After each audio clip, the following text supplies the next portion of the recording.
Do you want to take a life? Do you want to cross that line? Because it's a long way back from hell. Vagina. My mind is a raging torrent, flooded with rivulets of thought, cascading into a waterfall of creative alternatives. God darn it, Mr. Lamar. You use your tongue prettier than a $20 whore. I learned a long time ago that there's no sense getting all riled up every time a bunch of idiots give you a hard time. In the end, the universe tends to unfold as it should. Plus, I have a really large penis. That keeps me happy.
I'm hoping this works. Oh, bit of a shit show, but that's normal. I am way off center. How about if we go over here? A little bit. How's that? Camera's not the best. We're here. I'm queer. I'm super late because you know how it goes. All my fellow streamers out there, anybody who does this for kind of fun, you travel, you bring all your stuff, you forget a cord, you got to re-upload Brave, remember all your passwords. Jesus Marimba. We're here and I'm on X-Ray Girl's like, which way am I going here? On her fuzzy little camera that's like this big. You know what? It's as annoying as those little fucking microphones that all those Gen Zers and gay people are on the red carpet asking Millie Alcock how gay she is because it's Pride Month. And like, I almost have sympathy for her. How many times was she asked how queer Supergirl was? That's just what we saw. It must have been at least 69. 69 times that day. Oh my God. Like, tell me about like how queer Supergirl is. That one guy's like, ha ha ha, yeah, totally. Yeah. He's got his little gay crackle, fucking Kirby crackle, whatever they call it. Oh yeah, Melly, yes. Fuck. Homos, mix it up a little bit. Ask a question about the movie. How strong is Supergirl? You know, how far can she fly? Does Crypto like piss through like walls? shit like that. Oh my God. Do you like it when people stick dicks in butts and stuff? Oh my God.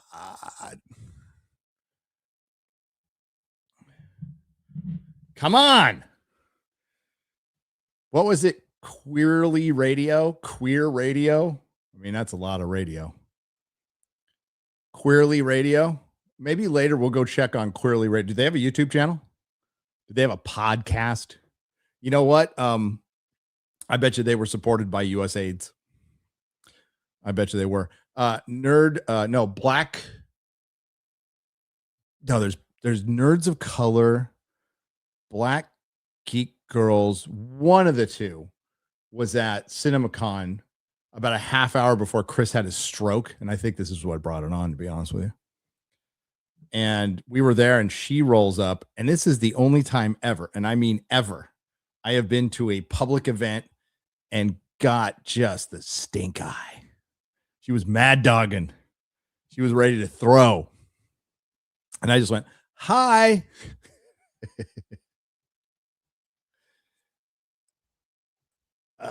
It's right earring that made you gay back in the was that the 70s, guys? It was, yeah. If you had an earring in your right ear, you were gay. That's funny. I think I've told this story before. My dad was fine with the tattoos. He's like, whatever. Sees my earring go in. And he lost his shit. Oh my God. My son's a fool.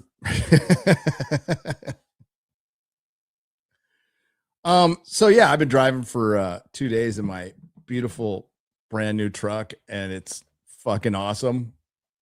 I'm just gonna say it was awesome. I didn't even want to stop, but I had to sleep. So we're in lovely Wisconsin, the land of milk and cheese. Very happy to be here. And it's Supergirl week. Oh my God, guys, it's Supergirl. I'm actually really excited about this. I've been looking forward to this all year. It's gonna be a great summer. It's gonna be a fantastic summer. It's on now. Got Supergirl. We got the Odyssey. Got Spider-Man. And there's a couple of other shit in there, but yeah, and then House of the Dragon is going. That first episode was not good. It was not good at all. And the more I think about it, the worse it gets. But let's see who's here first. Let's see who's here. Yeah, this is I mean, it's gonna look better once I go buy the cord for my good camera. Well, let's see who's here. We got Chud Rowe. Hail to the Chuds, the indigenous species of gaming culture and nerd culture. Fun with collecting. Duke Devil, Sharonk. I think Lady Aaron D is in there. Bubba Doom. Thank you for waiting. I'm sorry for being late. I suck. I completely suck. $1. Paulin. Dave. Boomer Bonsai. Balls for Teeth. Andrew. Odd Bob. Oh, that's a good one. Like Odd Job. Odd Bob. Garv. Chris Rose. Mr. Shenanigans. Jose A. Taco. Andrew. Pa Gaming. Ross. I just lost your last name. Hi, Ross. And Chris Rose. Chris Rose. Welcome to the show. Whatever this show's going to be, because I've been on the road. And I listened to all the BBC today. And like, Dispar's getting the argument we had on FNT like horribly wrong. He's like, Americans don't put butter on their bread. It's like, yeah, we fucking do. Of course we do. You know when we don't put butter on our bread? When it's like a ham and cheese sandwich, because that's fucking retarded and gross. Now, if you're going to toast that bread, yes, you put a little layer of butter on it, and then you can have the toasted ham and cheese sandwich with butter. But if it's just like white bread, but that's dude, these are white people. These are the whitest of white people. They will have a mayonnaise sandwich. I have seen what they eat over there. Pepper is considered a spice.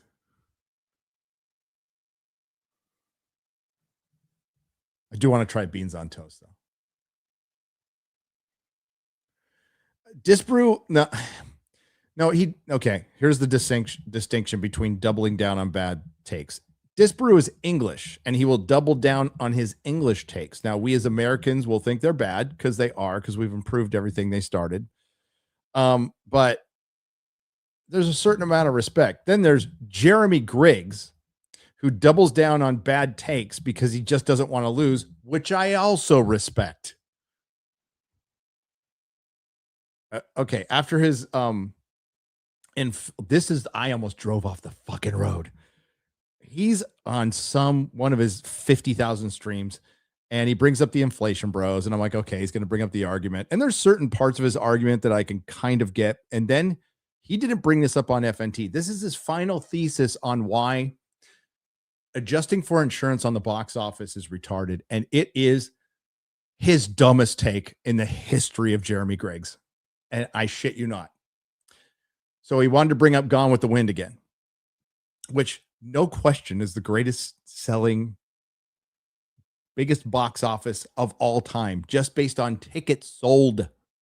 Those won't even be equaled. Tickets sold, but then you have to adjust for inflation. Why do you have to adjust for? I don't have to tell you, chat. You're smart. You do your taxes. You've bought houses or want to. You've paid rent. You understand value and inflation and how that changes over time, the value of the dollar. So when we say adjusting for inflation, particularly with Gone with the Wind, we are assessing a value to that movie based on today's dollars. That's it. We're taking the money that it made back in the 30s and equating it to the money it would have made today. Nobody is arguing. And here's his argument. If they would have released Gone with the Wind today, it wouldn't have made $4 billion.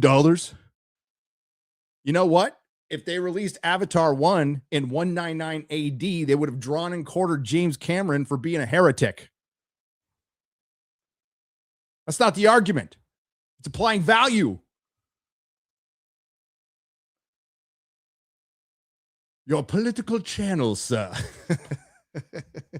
I can't wait until he brings up inflation. I will be there in the chat the minute, like, Trump will be gone. God forbid there's some fucking Democrat in there and our inflation is going through the roof. It's not like it's been great lately anyway, but it's going through the roof. I will fucking be there. I will be there as an inflation bro going, inflation's retarded. Doesn't matter, bro.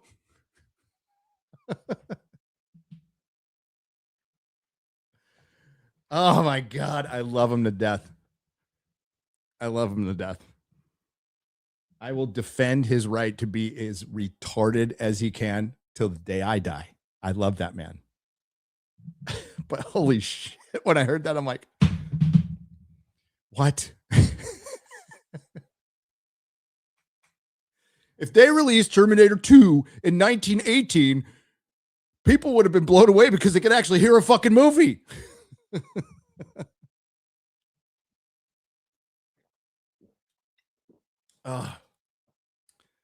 But I absolutely respect the fact that Jeremy digs his heels in and does. That's why he's Jeremy, and that's why we love him. Okay. It's great to be in Wisconsin. Everything is green and beautiful. Now, 6 months out of the year, to me, all due respect to your state, it's a hellhole that I wouldn't want to. I mean, the White Walkers will be coming from the north, and I'll have to put on, I'll have to go on a ranging.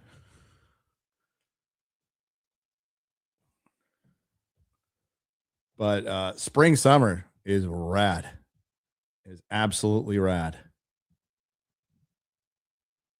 Absolutely rad. So, okay. One of the things I missed, and I'm sorry I missed it, was Perturbed Pedro. Grumpy Guillermo. Angry Joe. Angry Joe got angry. I mean, it's in his title. It's in the name. I don't know if I can even go over all these tweets. I don't even know if I could find all these tweets. I don't know if I think you heard about it enough on Real BBC, didn't you? I don't want to give you too many reruns.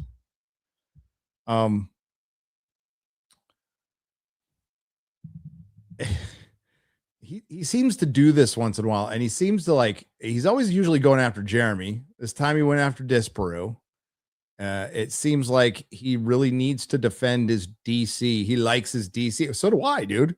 I like DC too.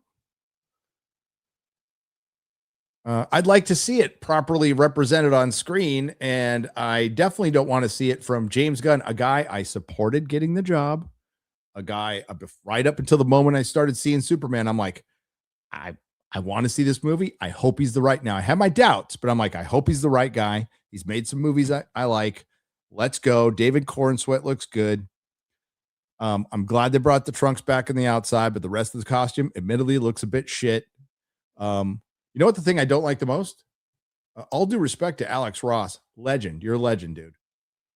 But fuck your S being in that. Like, it's supposed to be the Superman symbol, the iconic Superman symbol, and you're using the Kingdom Come one. That reeks to me of rights issues. Why in the hell would you do that? So maybe, and I heard, well, maybe they'll change it later. But defending Supergirl is like an odd choice anyway, because that movie was always going to suck. It never had a chance. It has a writer with zero experience who just so happens to be an attractive former actress. Wonder how she got that job. And she's getting equal billing to the director because they have to show like a woman totally was involved in the making of this fucking movie and stuff. And that's odd. Chris pointed that out. Like, when do you ever see the writer get equal billing to the fucking director? Never. Fucking never. And because it's a woman and stuff. So I'm really glad they made her name prominent, because when this thing fucking bombs, I'm going to start the DEI Hall of Fame. And I'm going to have a female division of all the women who have directed superhero flops and genre flops, because that is a long fucking list right now. And I can definitively say we have achieved equality. God bless America. Because women can suck just as much as men. Turns out they're just as incompetent as Alex Kurtzman, Jar Jar Abrams, J.D. Payne, Patrick McKay. I'll tell you what, J.D. Payne and Patrick McKay were in a cage match with Leslie Headland. My money's on Leslie Headland. I'm just saying. They would be, hoarding their stolen Legos. But they're kind of skinny. She's got a big head. I think she'd just go in and headbutt them. I'll take the dike. My money is on where is it? God dang it. Where is it? All I know is that dyke can play.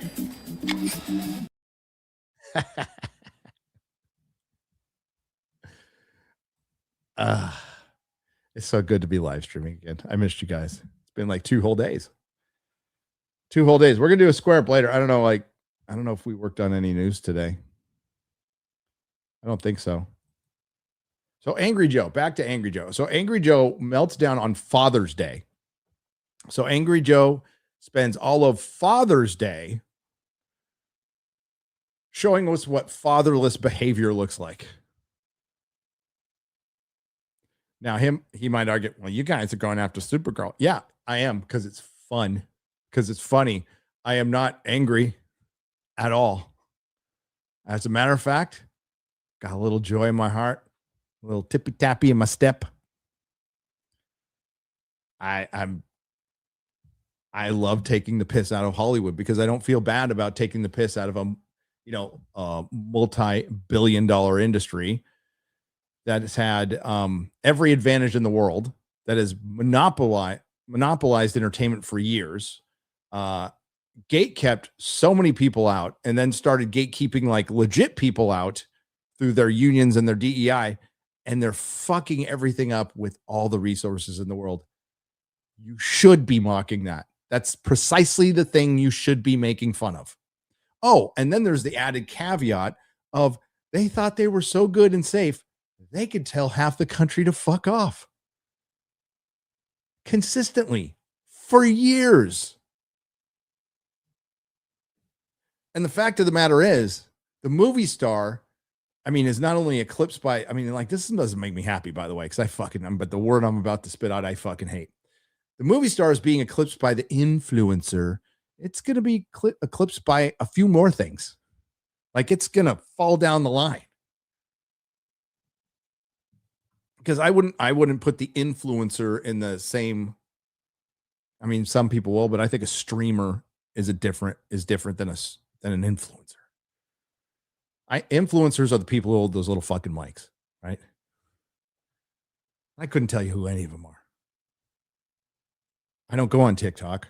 I'm a 57-year-old straight man. Why in the fuck would I do that? I've already seen what it's done to one 50-year-old straight man.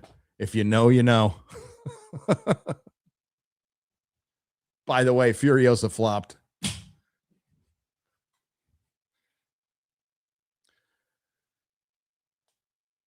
TikTok is very gay. Unless you're a girl, it's fine if you're a girl, but like, I've never been on the app, so I don't know. I imagine it's like YouTube Shorts, which I hate. And if it's the future of YouTube and my channel's dead because of it, so be it. I'd rather my channel die than start doing, tell me what you think about this. Blah. Fuck that.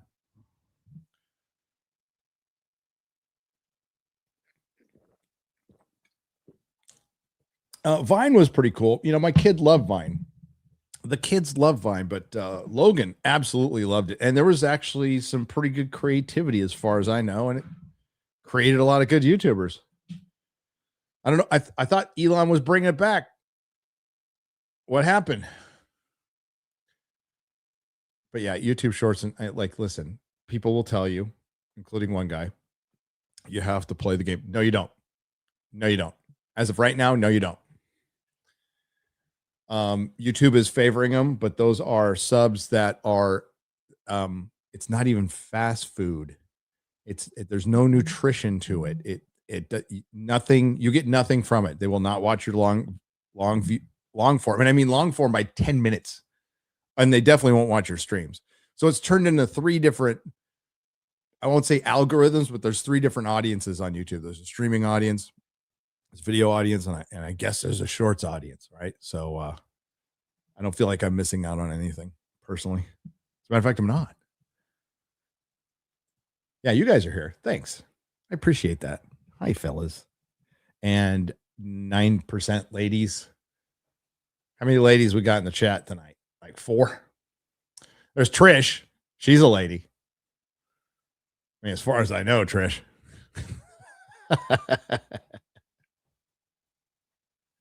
Far as I know. Lady Aaron D. It's in her name. Lady. There you go. We got 2. 2 ladies in the chat. Whoop, whoop.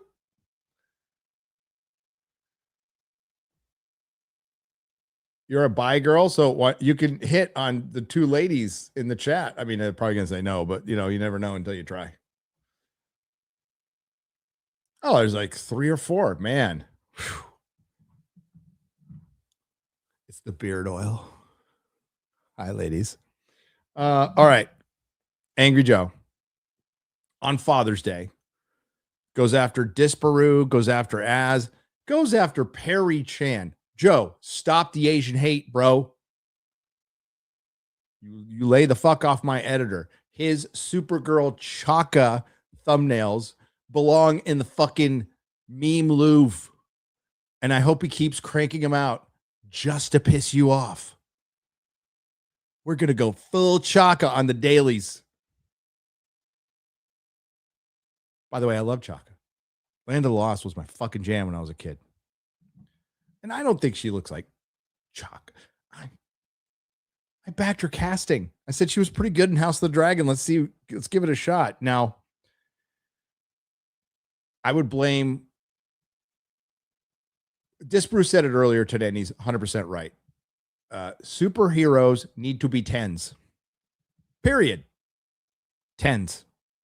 Now everybody calling her a 5. No. I'm not saying she's a 10, but she ain't a 5.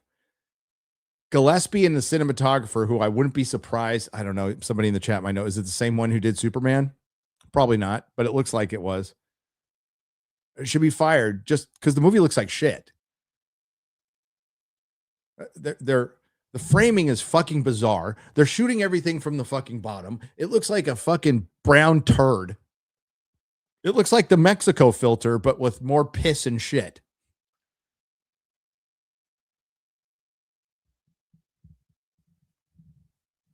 Well, she doesn't take care of herself. They asked her. Ryan said that he thinks she was drunk. Ryan would know, and he is right. When I watched a lot of clips, probably not as much as Disparu, but I'll say the second most. The second most. Thanks to Disparu on the assist for the last video, by the way, buddy. She asked what she finds fun, and her first words were immediate was a cigarette and a martini. I'm a simple girl. And the one thing that surprised me a little bit is how many people in Hollywood like still smoke cigarettes. Not that I'm above it or anything. It's just they all do. They all smoke cigarettes. They all do. But sweetheart, you're 26. You drink. If you drink every day, if you drink 4 days a week, 5 days a week, that is going to age the fuck out of you. Alcohol is awful for you.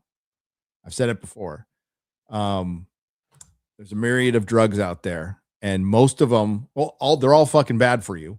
But like heroin, coke, whatever, that'll be like a scalpel to your brain. Check. Can you hear me? Why did that go? Can you hear me now? Why did that go?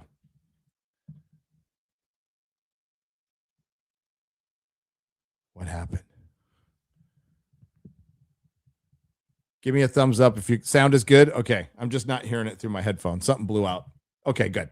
Where was I? So with any other drug, it's like a scalpel in your brain. It's still not good. Alcohol is like a grenade. And then it doesn't stop with your brain. It ages, it fucks up your organs, fucks up your skin, fucks up your eyes. It fucks everything up. So they're all bad. Sobriety is based, by the way. But alcohol is actually the worst. Because the thing is, in some cases, some drugs are merciful enough to kill you right away. Alcohol will take its time and kill you over decades. And then you get wet brain. And I don't know if you've seen people with wet brain. They're called homeless people. It's very sad.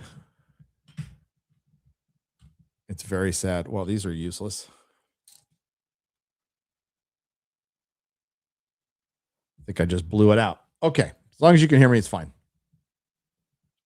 I won't be able to hear any videos, but I don't know if we'll need to watch any. If we do, I'll just X-Ray Girl's here. I'll just steal some headphones from her.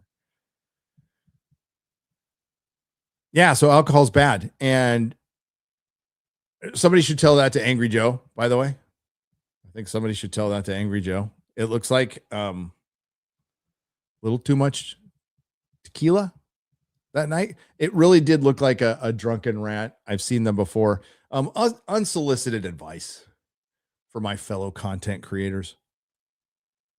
Stream and post sober. Really keeps you out of a lot of trouble. Really does.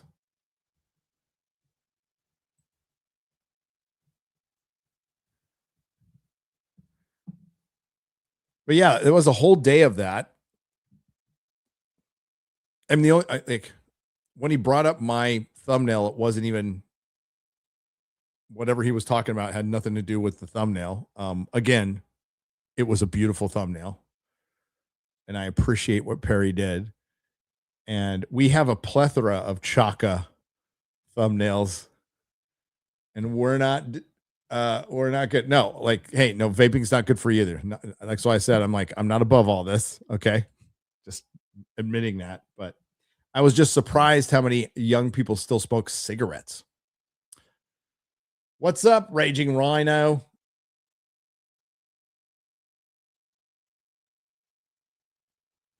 If you're on Flash, yeah, I've said, you know what? That's where I came up with the term stream sober. was the first time. It was the first or second time Flash did the shots for super chats. Garrett was over my house. We were fucking dying laughing. It was, I think that was right before Beat the Brakes Off You, all that, you know, good stuff. Good stuff. But let's see here. I feel naked without headphones. Hang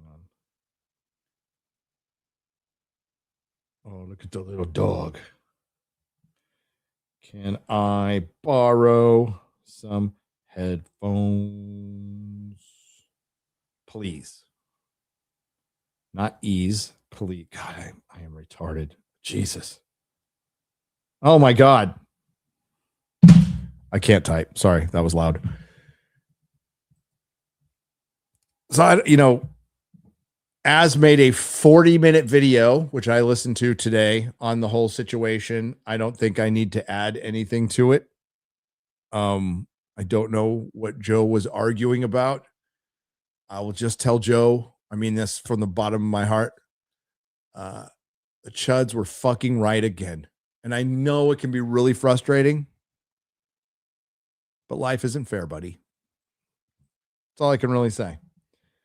I haven't seen the movie. I know it's going to be shit. I saw Alan Ng and Chris's out of the theater review, and I guess the thing that pissed me off the most is Chris said that they doubled down on Laura and Jor-El wanting Kal-El to conquer the earth with a harem, spread his seed. They doubled down on it. Total Chud victory. It is. I think Joe was maybe I'll find the tweet. The one where, like, he said, if you don't buy a ticket for Supergirl, you're for genocide or some shit. Did Az reply to that? I don't know. I don't want to look for that because I mean, I would have to look at Angry Joe. There's one. It's all caps. Oh my God. Okay, here's one. Jesus. Where did Disbrew touch you, Joe? Just tell us where Disbrew touched you.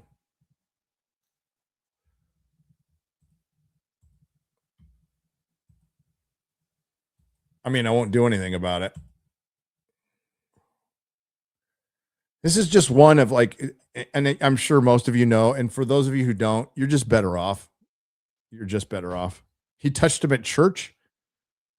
Oh my God, LOL. Angry Joe savagely attacks Nerdrotic and Geeks and Gamers and Disbrew, which is the title of Az's video, by the way, with a different opinion about whether or not it matters if Millie Alcock says Supergirl could go both ways.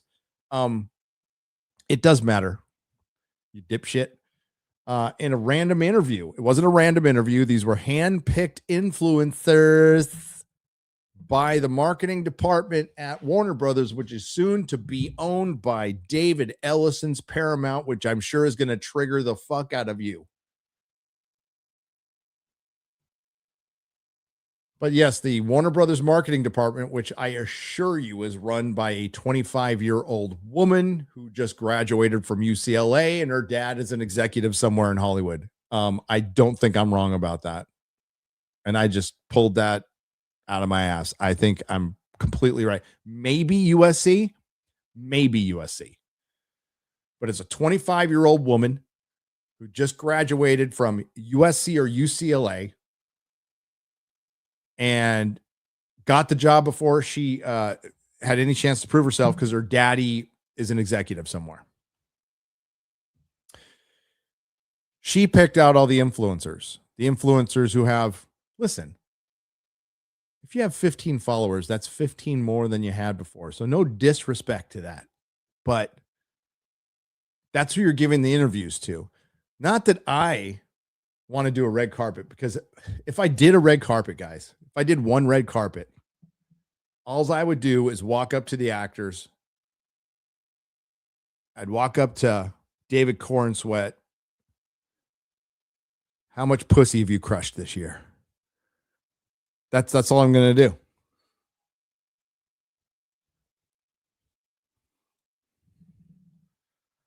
Help us fans against the big bad Joe. Brigade him. Who's brigading who? As brought it up, Joe has 3.2 million subscribers. I think Joe wants to get brigaded. It sounds like Joe wants to get brigaded in the gayest way possible. And I'm for it, if that's what he wants. Tell him he's wrong. What was Joe wrong about again? It doesn't matter. Help me. Haha. Y'all, this is pathetic. Now I just need the rest of you crying bitches to make videos about me simultaneously to increase our engagement and show how fragile you guys are. Damn, I shouldn't have talked about him. Well, I'm not making a video about you, brother. Don't worry about that. Link me to all your upcoming bitch fests about my opinions and thanks, guys, a little heart. Oh, it's almost worth it to send the link. It isn't it? It's almost worth it. Let's see the movie first, and we'll see what happens. Joe needs a little help. We can help him out. Toss a coin to our bitcher. Don't you think? We'll see if we get this much fire. We'll see if we get this much fire. Yeah, I wonder if he's going to like the movie. We'll see. We'll see. I see it tomorrow at 7. You want to know why? Here's a story. Quick story. I bought the fan screening in San Antonio, and I'm like, fuck. Why'd I do that? I'm not going to be in San Antonio. I'm going to be in Wisconsin. Oh boy, are those fan screenings going to be sold out? Easily got tickets 2 days ago. With many, many, many to spare. The theater I am in for the fan screening, admittedly, I'm not in the middle of LA or Orlando or New York. I have 3 people watching it with me.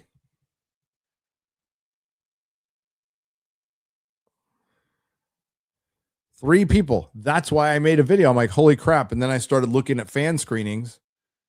These are the Wednesday screenings, for which there are too many, by the way. But even in the IMAX, like in San Antonio, which was sold out weeks before The Flash came out, ours isn't sold out.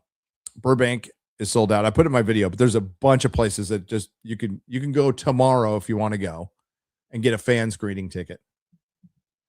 On the other hand, with Spider-Man, good luck. If you're a Prime member, you can go look, but I think that all the screenings are gone. I don't know if they're going to add one. They probably should. They probably should. Gunn isn't the guy. Here, let me see this one right here. Gunn isn't the guy. DC needs to find someone competent, or we're going back to the solo Batman movies. Lee, my brother, we're going back to the solo Batman movies. We're on our way. And maybe that's good. All cinematic universes are dead. They were never live in the first place. The only one that ever really worked, and I'm talking about in the modern sense, in the MCU sense, is the MCU. We can talk about Bond or whatever, but as far as like cinematic universes of the modern ones, the only one that's kind of worked after the MCU, and I my God, this hurts to say, Song of Ice and Fire. Yes, my studio looks different because I'm in a different studio. I am in the Wisconsin studio. You guys have seen this before. Now, it's the camera won't show it, but I've got my Batman Forever neon light and a little UFO Neo. Yeah. That's just a bookcase, but I got some wallpaper too behind me or something. I'm going to have a bigger, better studio eventually. But you're stuck with this minimalist. I'm famous for being a minimalist. One Piece live action. I mean, it's not a cinematic universe though, and neither is A Song of Ice and Fire. It is a streaming universe, but like dark universe. Technically, DC is on their third reboot in 13 years, right? So DCEU, soft reboot of the DCEU, and then the JGU, the JGU, the Jew.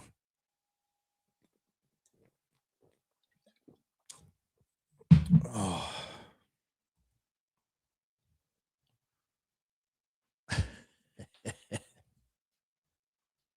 You got some headphones I can borrow, lady? They sit weird in the ear. Oh, okay. I got it. Thank you. I broke the last ones. Power of my voice. Thanks, lady. X-Ray Girl, ladies and gentlemen. Best producer in the business. Best DEI hire in the business. What's up? Alpha Chad Fanor. The MCU only was... Oh, these are weird. Okay. The MCU only was... Why is it only coming out of one ear? Whatever. The MCU only was successful until the end of phase 3. By Endgame, the viewing public was just burned out, at least from my point of view. No, that's very astute. I think there was a matter of burnout and diminishing returns that was going to happen naturally. But they certainly could have kept things going at a successful rate if they were just fucking mediocre over the last few years. They haven't even done that. There's been... Okay, since the end of Endgame, we're going to count there's two because there was a Spider-Man movie after that. So Far From Home, which I hated, but it was successful. So they've had 4 successful movies, and only 3 of them were good. None of them were great. None of them. And that is debatable. You guys could disagree with me and then melt down on Twitter for 5 days about it. But that would be Far From Home was made over $1 billion. I didn't like it. Then there was No Way Home, which I like, but it's flawed. Doctor Strange kind of cucked in it. Not kind of, really cucked. Deadpool Wolverine. Thought it was decent. First time I saw it, watched it again in the plane. My grade's gone down. It's not very good. Guardians of the Galaxy Volume 3. I'd probably feel the same way if I watched it for a third time. But yeah, we'll see. But none of them are great. And that's why I meant it. When I saw that Spider-Man trailer, I'm like, wow, this is like, I can't say excited is not the word. Interested. I'm like, ooh, I'm interested in this. Now, listen, it's a very busy movie. It is not directed. I'm blanking on his name. The guy who directed the last 3, Spiderman, which might be good. It's directed by the guy who did Shang-Chi. Don't know who the clear villain is. There's going to be Jean Grey. There's going to be Hulk. There's going to be Punisher. There's going to be the Hand with the girl in charge who isn't Elektra. If it's Elektra, okay, cool, we're good. But it looks like the Hand from Marvel Comics 2016. So I'm a little concerned about that. But it's Spidey. Looking like Spidey. Still relying on people a little bit too much. The people who just watch the movies don't understand, and that's fine. But one of the things that was the hallmark of the Amazing Spider-Man, the Spectacular Spider-Man, the Sensational Spider-Man, or just Spider-Man, was he was like us. We were on our own. He had, he would go to Reed Richards once in a while, but he was never part of a team. Kept his identity close to the vest. And maybe it was even foolish pride, like suffered through things he didn't need to suffer through because he wouldn't ask for help, but he ended up coming through anyway. That's why we love Peter Parker. greatest superhero ever created. With all due respect to Batman. Yeah, it looks fun. Yes, they're going off of the other Evolve or Die, which is a Straczynski storyline, which they used a tad bit in Madam Web with Ezekiel. So they're not going to have Ezekiel. And it looks like people, I think Tim Pool said Man Spider. I don't think they're doing the Man Spider. I think they're just doing the evolving part. I'd be kind of cool if they did Man Spider. That would be cool, but I don't think so. We'll see. I'm interested in it. I'm actually interested in it. All right. I'm going to look for, we're going to square up in a second.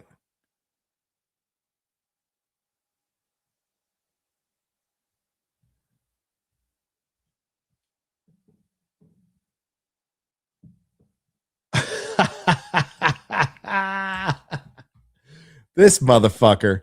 Hang on. This motherfucker. This Joe Russo dude on Twitter. The only reason he has any following is because they think he's one of the Russo brothers. He's a fucking Z- list director who shoots like schlocky horror movies. And that's great. You know, God bless him. But like, he is the defining word on cinema and high art. And he says here, on behalf of all men, I'd like to apologize to Millie Alcock for my gender being the absolute worst to her. Sounds like you're super in this movie, girl. Can't wait.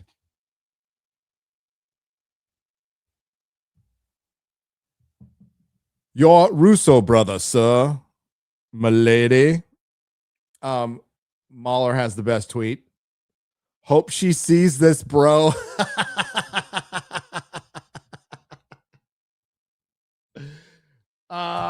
Repost.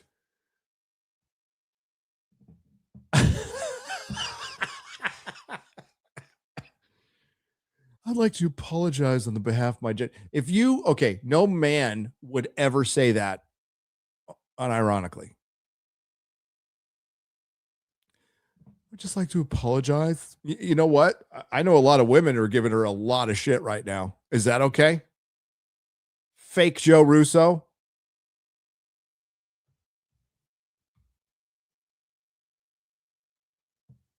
God, what do I want? I'll comment later.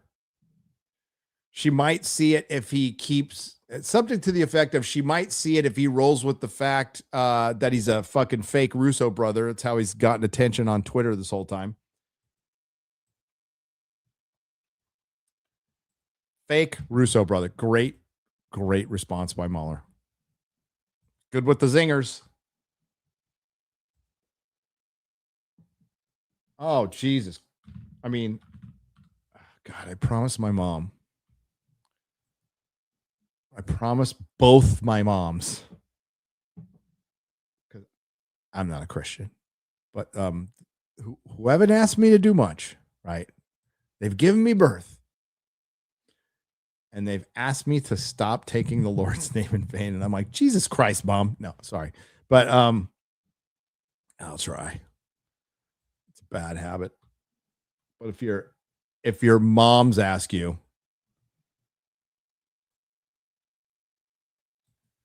and yeah, Mahler just shared that with me. Your response was perfect, Mahler. Okay. I would love to add to it, but I can't. I feel like it was actually great not being on Twitter the last 2 days. I'll be real. But I'm ready. I went down in the basement. I'm ready for Supergirl. I can't wait.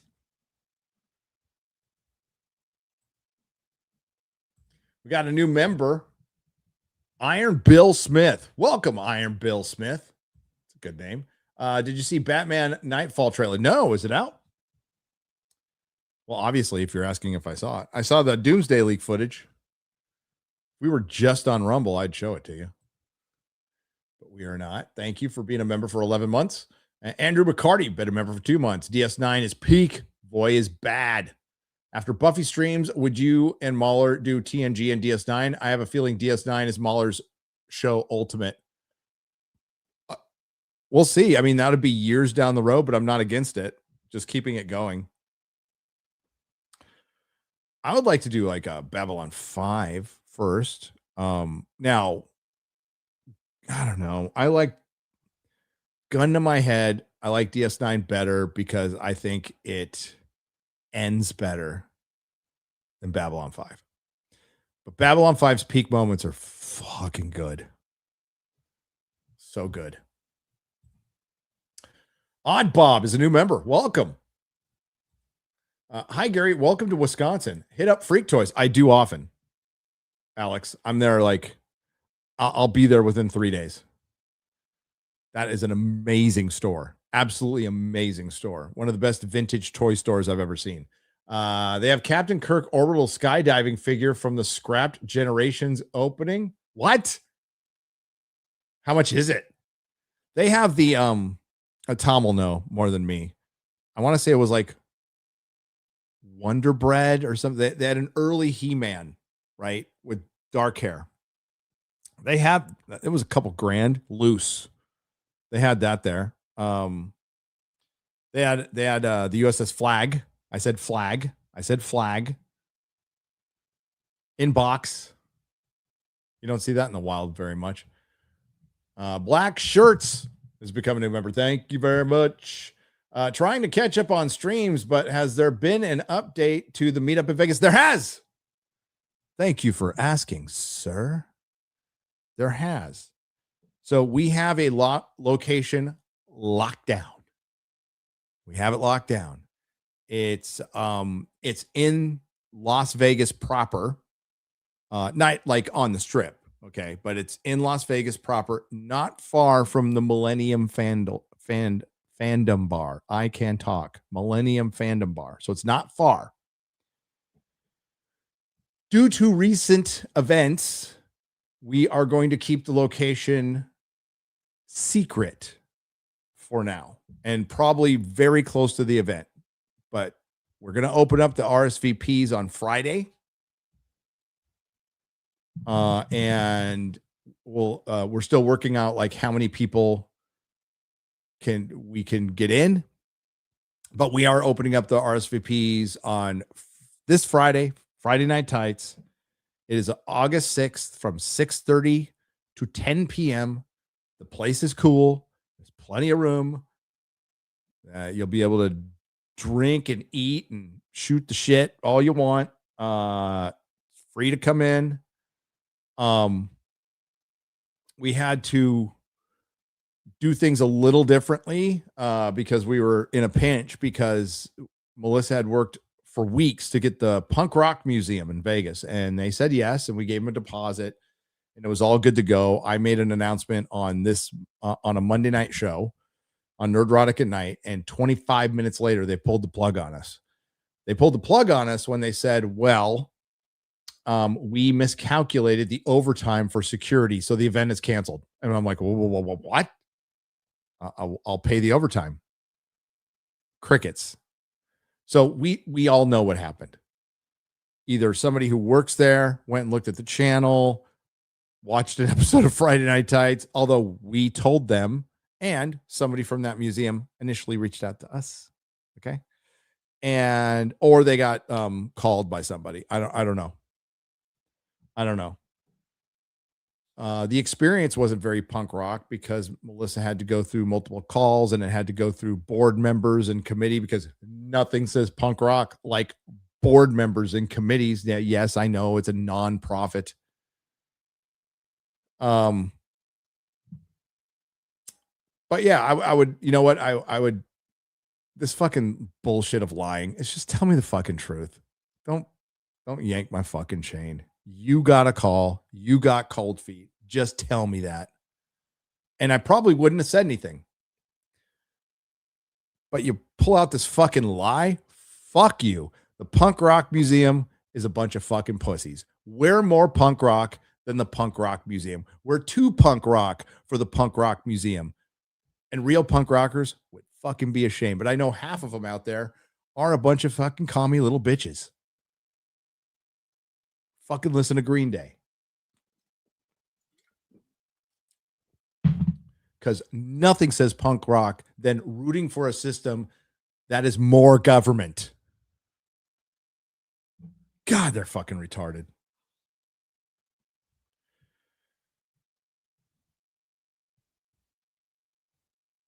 Oh, yeah. So, do not visit the Punk Rock Museum. It'd be a waste of time because they're not punk rock.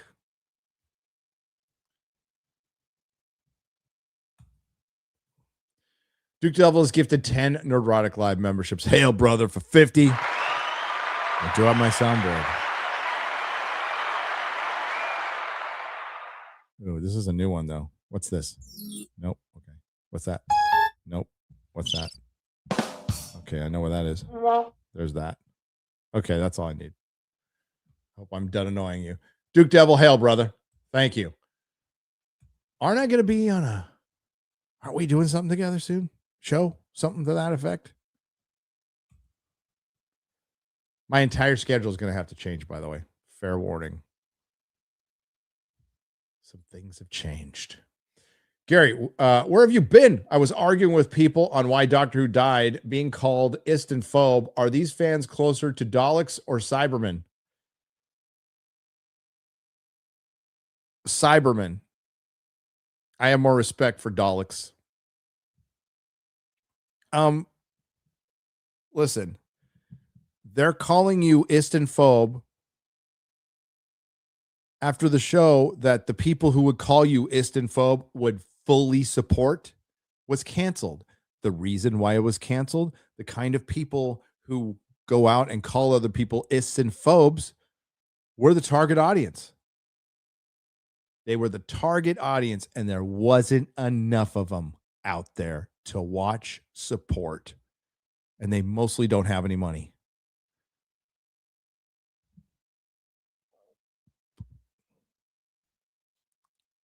They keep looking for these new audiences. You know what makes new audiences? Christian dads, non-Christian dads and moms who make little babies, and then they make little fans because they're into something. That's who makes it. Word of mouth, moms and dads making babies. That's what makes fucking fans. You don't go out there and find that modern audience has never existed. The audience has always been the audience. They like good stuff. That's it. An obsession is out there embarrassing y'all. So Doctor Who is canceled. It is not coming back because they decided to make shows specifically for guys like Mr. Retardus. And then he even turned on the show. Russell T. Davies came back with an axe to grind. Russell T. Davies came back because he didn't like all you guys in the chat. Yours truly, as Disprove, Drinker. Oh, how does RIP make it into Doctor Who canon if he ain't paying attention? Hi, Russell. Have fun at the gay bar. WG Actual has gifted 5 Nerdrotic memberships for 50. Hail, brother. And Gary, do you have time and day for Greenville? It's near my hometown, so I won't need a hotel. Not yet. Not yet. There'll be news on that in the next 24 hours. In the next 24 hours. Okay, we're going to the regular chat. How you doing? How was your Sunday and Monday, everybody? How was your late Thursday afternoon? Was that okay? Did any of you get up to pee at 3 o'clock in the morning? Just me? Just me.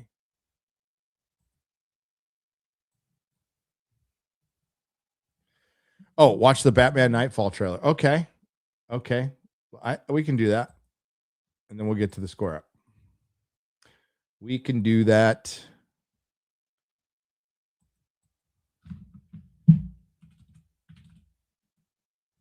it is. Popped right up. You know what? I want this to be good for my friend Az. I mean, for me too. I want this to be good. This is Az's jam right here. I want it to be good for him. I want to take a look at some. Okay, another thing James Gunn fucked up, and it might be good because let's be real, DC fans. Just to piss off Rachel Leichman, I'm a lifelong DC fan. It's not entirely true. I'm a lifelong Marvel fan, but I've always liked DC. Never hated them. And I've said this before, and I'll say it again. DC fans are better comic book fans. They're more passionate. They're more loyal. They're more knowledgeable. And that's an objective truth. It is a fact, a known fact in the universe. And I am a Marvel fan. You know, the term Marvel zombies, that's what DC fans called Marvel fans because they just thought, well, and listen, there's a little arrogance going on. And then there's also a massive chip on DC fans' shoulder because Marvel kind of did everything DC started and made it better. It's just the way it is. But DC fans have always been way more passionate. And DC's had the DC animated universe, which started out fucking fantastic. Bit shit lately. Let's be real. One of the first acts of James Gunn after telling Henry Cavill he couldn't play Superman anymore. You ready for this, DC fans? You probably already know this, you're DC fans. Was to kill the Kingdom Come animated movie. They were finally going to do it. They were ready to go. Alex Ross was just talking about, Alex Ross's assistant who runs his Twitter was just talking about it 3 or 4 days ago.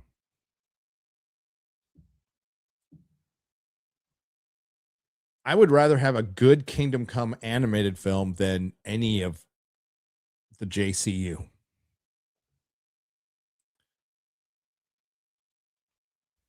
Any of the JCU. You guys ready? Let's take a look. I have nothing but respect. DC fans get a lot of shit. I got nothing but respect for you. And I love your passion.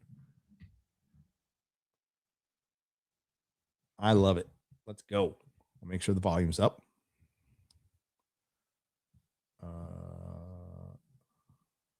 Okay. Wait. Okay. Well, Bane looks pretty good. Bane looks pretty good. What did you just blue-eyed Scorpio? I'd fuck Batman. Blue-eyed Scorpio.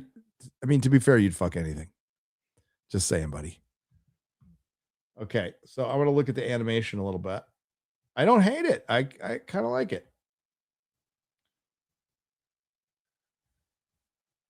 I think they're going a little bit for the animation style of the comics. Definitely love the bat symbol right there. That is a proper bat symbol. Yeah, it looks all right, you know. But at least Bane looks like Bane, right? Read it. I don't know about that Joker voice.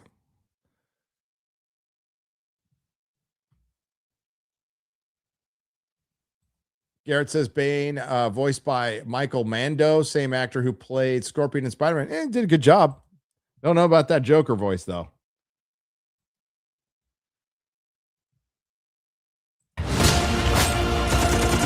Dark Knight. It's a gritty. Oh. Coming soon. When? Just says coming soon. Oh, I'll probably get it. I probably get it. I used to get every movie, and I stopped. Killing Joke. You know, Dark Knight Returns, especially part 1, fucking was great.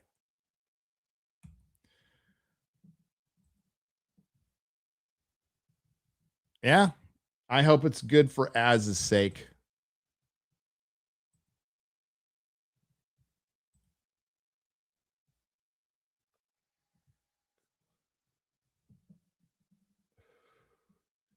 Everybody's roasting Joe Russo. Good.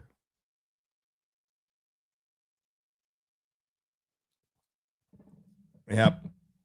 I like the style of it. Yeah, thanks for recommending that. I appreciate it. That was cool to watch. Now, let's get to the people. Let's get to the proud people. If I can find this. This is not an optimal setup right now. And I'm on a fuzzy webcam because I forgot one cord. One. Ugh.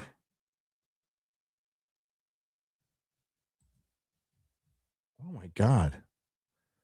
I missed a lot of hot D soups. How'd that happen? Sorry. I'll make those up. Let's go FNT. There we go. This is with Dino Kane.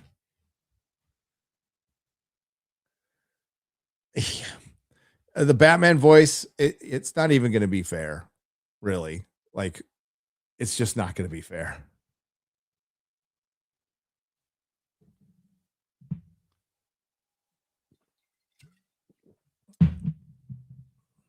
It's not going to be fair. One moment.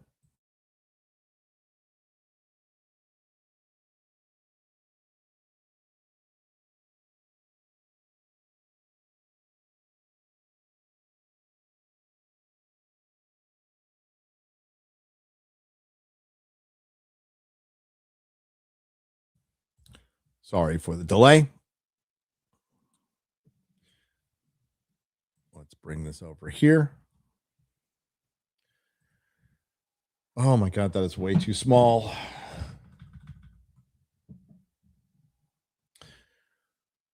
So this is from last Friday Night Tights with Dean Cain, Supergirl Pride, Toy Story, Bait and Switch. Was that last week? It was. Yeah. Hollywood Desperation. Yeah, it's nuts. Hollywood's having a good year. This is, in my opinion, the best year for Hollywood since 2019. I don't even think that's questionable. And I mean, collectively, as far as things that I've liked over things that I haven't liked.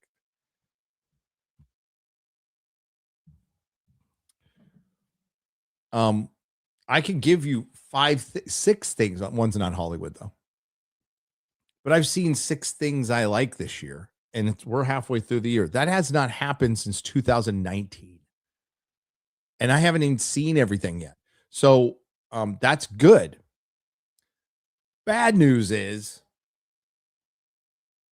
the town of Hollywood, the infrastructure in the state of California of Hollywood. I think it was Neon of Clownfish that said Hollywood exists now as administrative offices.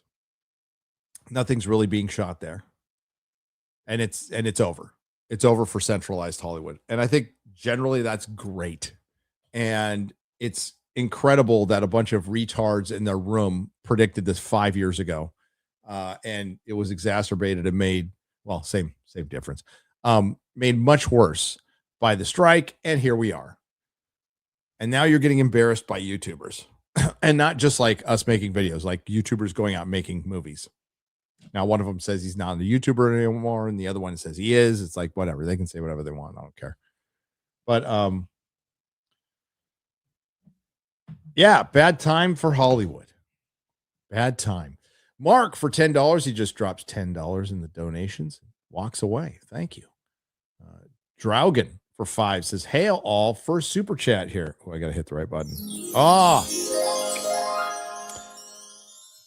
Don't be gentle. I won't. I'm a Nord. Anyway, like the aliens? You're a Nordic alien? Cool. Anyway, did my part and supported independent film and local theater by watching Obsession. Great movie. And yeah, I think I'll stay single, boys. Don't. You kind of got to get that crazy one out of the way. It gives you perspective if you survive.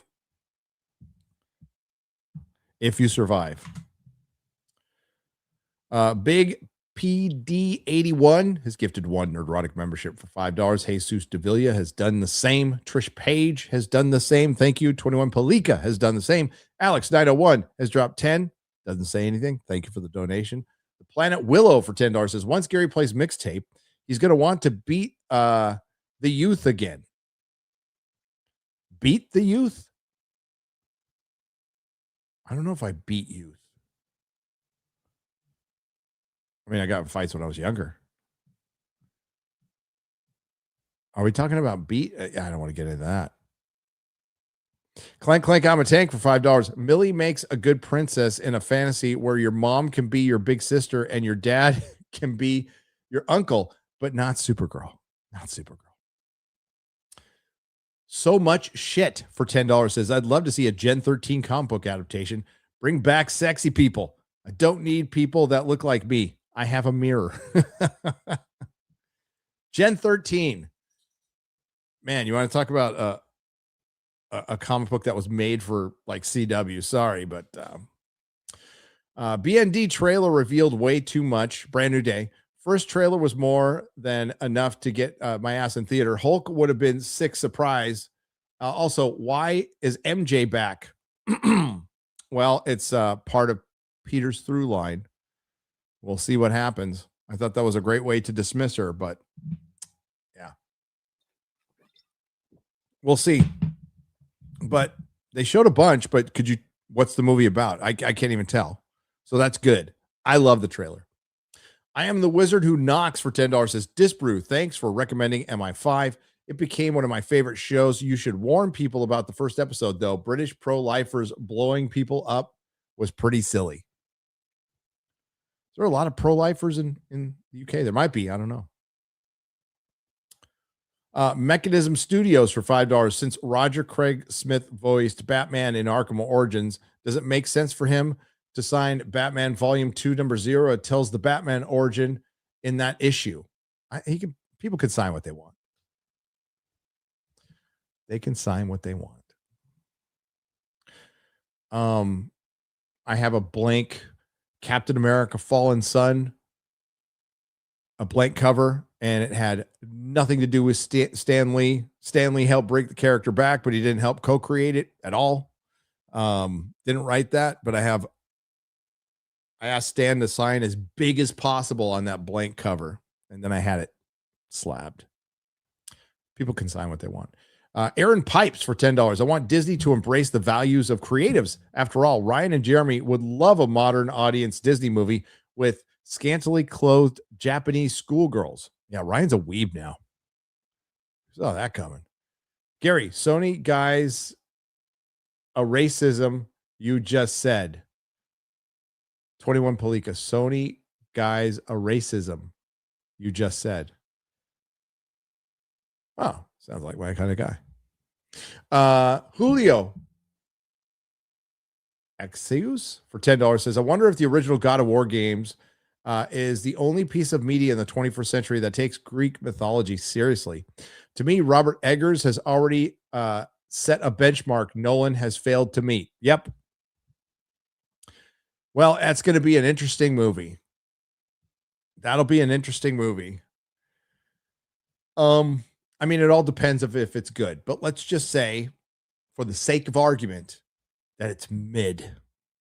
I think the worst case scenario is it's mid. If it's a piece of shit, I think everybody can get behind that. If it's really great, everybody can get behind that.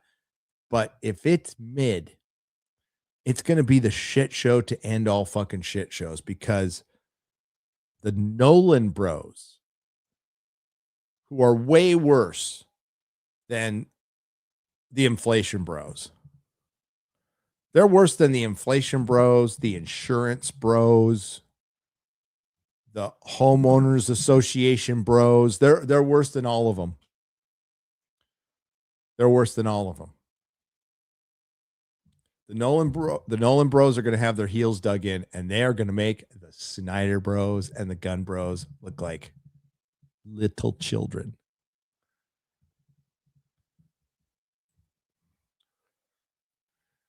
Little children. It's going to be funny. And I can't wait. I fucking can't wait. There might be blood on FNT.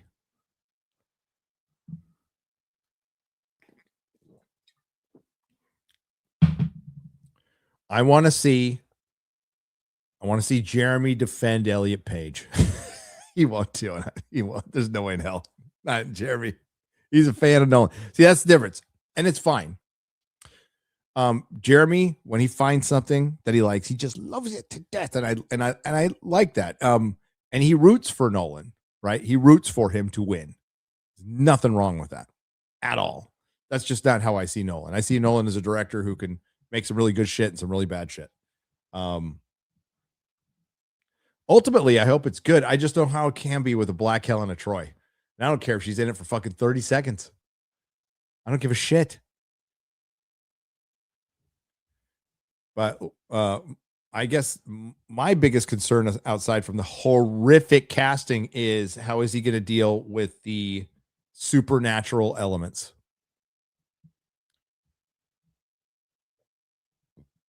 Nolan will do Roots. Nolan actually probably would do a pretty good Roots. You know what? You could play with time in Roots too, the way he likes to. But Roots would have a different context now. Like when Roots came out, it was groundbreaking and it was the 80s and, you know, Kunta Kinte and all that shit. You bring it out now.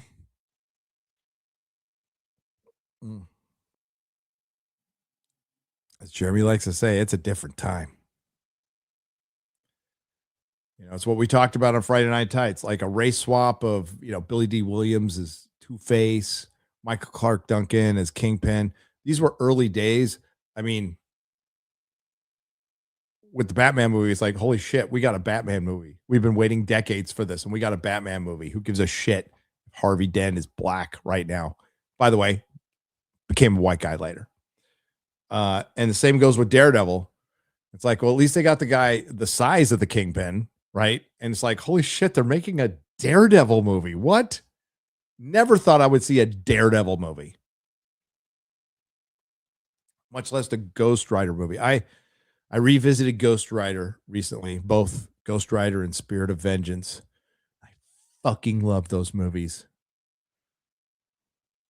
Not saying they're good, but they're good. I like them. And that was considered shit back in the 2000s. Nicolas Cage.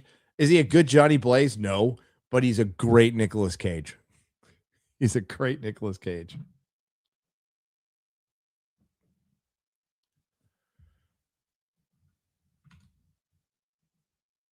Wow, Jeremy, that's a long way to say how much you don't like math. I mean, none of us like math. I'm going to agree with him there.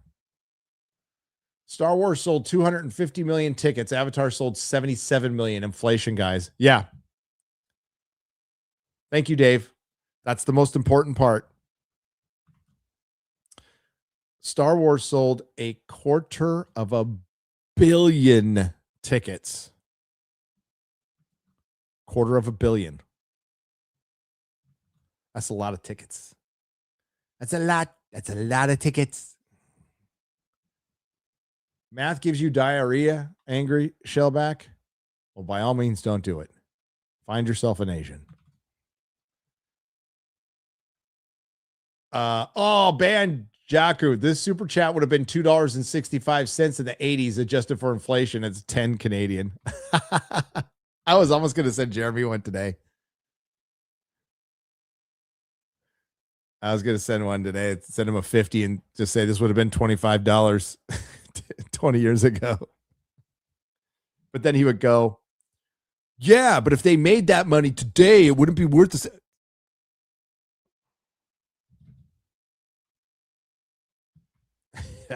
What's up, Eric?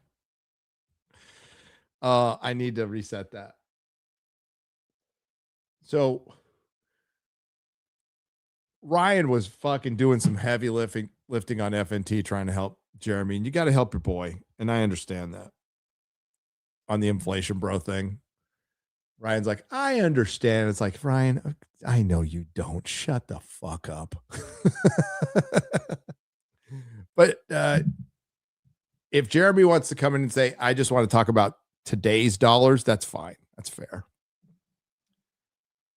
But he had his argument. Then yesterday, while I'm driving in Arkansas and almost drove off the fucking road, he goes, the inflation, adjusted for inflation, is retarded. If they released Gone with the Wind today, it wouldn't have made the same amount of money. I'm just like, oh, God, make it stop.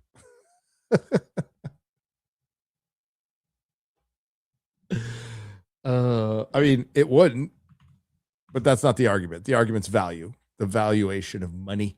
So the money from the 30s, because that's the only way we can do it. And tickets sold. That's kind of important. Something that Hollywood stopped reporting 6 years ago now. God, it's been a while. I think Chris said the only country that still does it is France. I love you, Jeremy, but you're a dumbass. But he's our dumbass, Daniel. Nobody ever inflates the budgets of movies, though. Never. All the math from Hollywood is completely honest. Jackson loves Nintendo. Thanks for the heads up on Toy Story 5, Jeremy. There you go. Yeah, y'all can argue about that one. I agree with Jeremy that it is culturally relevant. And if you are interested in Toy Story and you're a content creator, you should absolutely go out and make a video and let people know your feelings, your honest feelings. And he is certainly correct when he talks about, well, the one way Disney gets you is through your children. And this movie's making bank, and it's pushing the same themes as The Last Jedi. It just is. Now, quality-wise, is this bad, The Last Jedi? I don't fucking know. I didn't watch I watched half of the movie, and I was out. And I watched the very end, too, where they fucking emasculated Buzz. But the intersectional feminism was 100% there. 100% there. That is undeniable.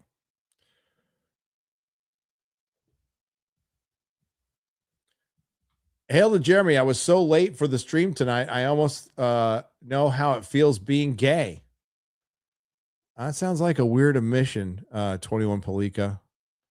But we won't judge. It's okay. Mick the Flower Chick for $10 says, bro, F you, Jeremy. As a female farmer, I can tell you that a lot of the times it's the daughters who take over the farm and would 100% marry a tech bro with a steady income. There you go. By the way, hail farmer girl right there. All I did was drive through farms on the way up here. It was great. It's beautiful. I loved it. Dante, I don't know what Jeremy was talking about. The homosexual man needs to slow down. Nolan will wore out if he keeps riding him hard. Oh, Nolan can take it. The Viking kangaroo for $2 Australian. Ian is 100%. It's playing by Hollywood's rules. That's the thing. I mean, both my videos are about why the fuck is Christopher Nolan playing by Hollywood's rules when he is the king? I'm not saying every one of his movies is good, but they're successful. Even Tenet, when it shouldn't have been successful, made money. He's got an amazing, loyal following, ride or die following. He doesn't need to play by these rules. What the fuck is he doing? Yeah, and it probably is his wife. But that is relieving him of responsibility. It's Chris Nolan. I just want to say hi to the panel, hi to Gary and Ryan, and I want to wish everybody a happy Father's Day. Thank you. And to my daughter, Ava, who sat there and, oh, whoa.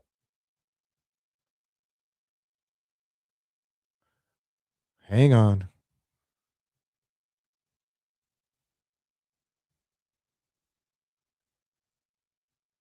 Oh, this is sad. Okay. Just reading ahead. So I just wanted to say hi to the panel, hi to Gary and Ryan, and I want everybody to have a happy Father's Day. And to my daughter, Ava, who sat there and passed away Daddy loves you. You will always be my little hola monkey. Now, I have to read ahead to make sure these aren't trolls or anything, but that is incredibly sad. So, R.I.P. Unimaginable. Ugh. Eric K. for $5. If Nolan walked the streets and rivers of India barefoot, Jeremy would suck his toes clean, admit he left money on the table for casting and story. Eric K. is right. Eric K. is right. Leaving money on the table. This is something I think we've all talked about for 10 years. Disney Star Wars, how much money have they left on the table by not having Han, Luke, and Leia have a scene together? We've all talked about this, and not making mediocre stuff, mediocre content. You know, something with some masculinity, something for some dudes. I will say billions, easily billions. If we're adding merchandise and by not having Star Wars Land look like it should be an amalgamation of everything original trilogy, and then you could expand to prequels. If the original trilogy thing works, you start with the original trilogy. So you do a Mos Eisley Cantina, you know, you could do a Hoth, you could do Cloud City, Death Star, like any of that.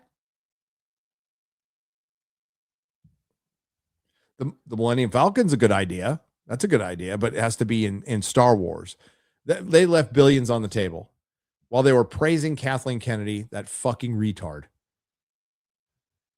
Exodus for $10. Hey guys, I've been watching you guys since the pandemic and made me laugh during some rough times, and I thank you all for doing so. Also, hail to Dean, second best Superman, with the first being Tom. Tom.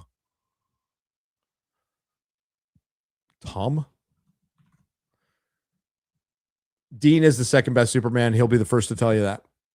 Hail Dean, by the way. Dropping 2 F-bombs on FNT. That was fantastic. Oh, Tom. Okay. Smallville. Tom Welling. Tom Welling is not the best Superman. Tom Welling is a nice guy, but he's not Superman. He's Clark Kent because he refused to put the fucking costume on. Nice guy. I like the show. Went on a bit too long.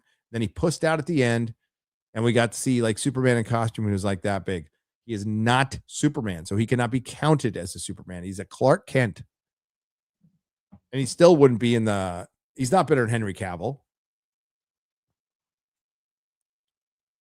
And he's not better than Christopher Reeves. He's not better than George Reeves.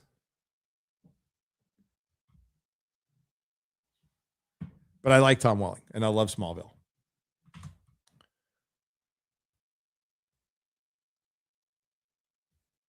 What really sucks is that Vic Mignogna could easily save Star Trek getting hired to create a show if his friends didn't lie and betray him. Dark Saber Force for $5. Yeah, I can't get into it. Vic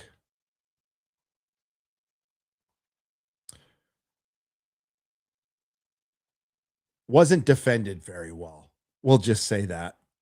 We'll just say Vic was, and I think a lot of people were fooled, maybe even me, were fooled into believing that he could get a better defense than he did. Now, I don't know every detail of it. I do know he got screwed over, and I went to the Star Trek con with a I Stand with Vic Mignogna shirt, and I did it proudly. And you know what? Got no shit. Really got no shit. But Vic did not have a good defense. Poor guy. And was led to believe he would. That's my take on it. I think he certainly knows Star Trek better than most. Star Trek Continues is the shit. Is absolutely the shit.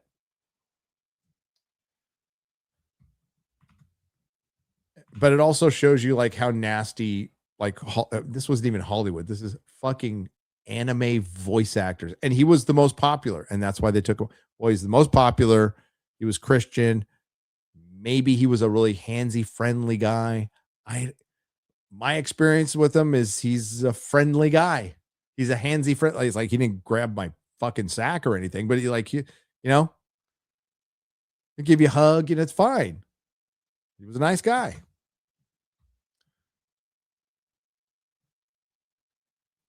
But it just sounded like that they didn't like him because he was the most popular. But there are people who know far more about it than me, like Flash would probably know more than I did. Although I did listen to a lot of Nick Rekieta streams, lots of Nick Rekieta. I remember listening to a Vic Mignogna stream on my way to go see a secret screening of The Boys premiere up in the Bay Area. I don't know why I thought of that, but yeah. They need to piss off the few for the needs of the many. Let the salt flow, says Southeastern Kaiju. And the salt will flow this week, my friend, and it will be glorious salt. He who controls the salt controls the media. And that's you. That is you. One thing I want to bring up about Angry Joe, speaking of you guys, a common mistake by content creators who believe they are above reproach, they are smarter than the audience. Usually people like this are dumb as fuck. Let's be real. And Angry Joe's not the sharpest tool in the shed. But I think his greatest offense is calling the people who watch Az or Disparu or Drinker or Geeks and Gamers or yours truly, lemmings. And Az called him out properly in the video for that. If you're wondering why you're not getting traction, you idiot, it's because there's probably people who watch Angry Joe and Az, Angry Joe and Disparu, Angry Joe, Grace Randolph and Disparu. There's a lot of crossover. People like variety. There's people who watch John Campea and me. That's awesome. I give him a good ribbon. I do.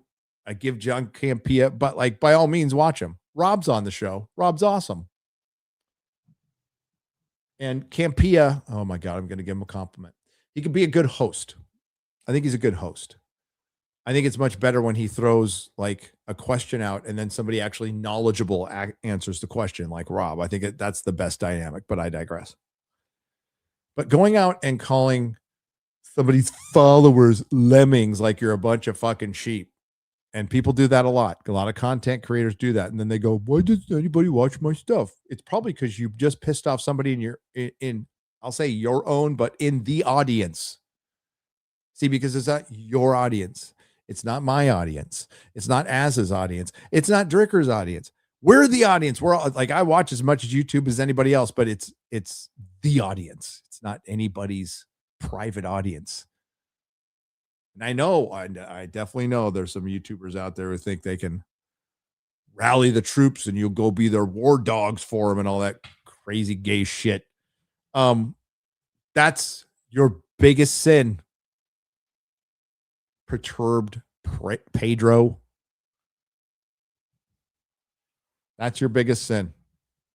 And they never understand. Like, why did people stop watching my video? Well, maybe because you just called the audience retarded. Especially when you're Angry fucking Joe. I hope he wears a Supergirl costume during the review.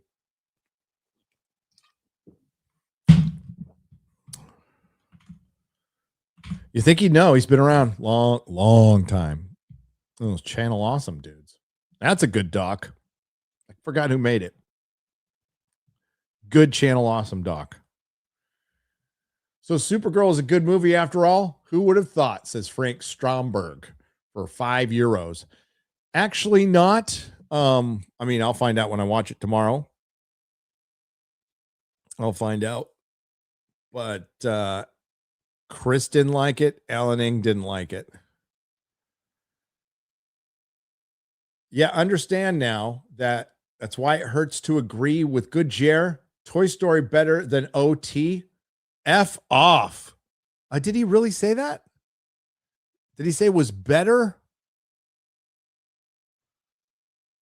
Yes, he did, because he said Toy Story 3 wasn't as bad as Return of the Jedi. I would disagree with that. Star Wars is more prominent. Listen, there's no, and this does matter, there is no Toy Story without Star Wars. There is no Toy Story if you know the story of Pixar and where it came from. And yeah, it's not better. It's not. It's impactful, culturally relevant. Generations of kids love it. But the thing is, Toy Story is still a story you take your kids to. It's not something you're going to go off and see as an adult. Star Wars is something you can watch as an adult by yourself. At least, I mean, that's how I feel. I could be wrong. Where's the Man Buns Are Gay song? Dan Vasquez is a reneger. He's wimping out. Look at him. He's wimping out. I have the lyrics. Did he cut his fucking hair? Chat, is this true? Is this rumor true? Dan Vass cut his fucking hair?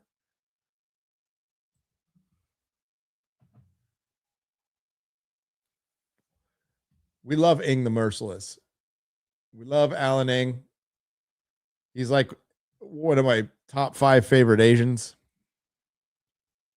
It's a good man. Ing the Merciless. Eric K. Did Dan Vass cut his hair? Oh, what? Dan. You need to call me before. What the fuck are you doing? You know how long it takes to cut hair like that?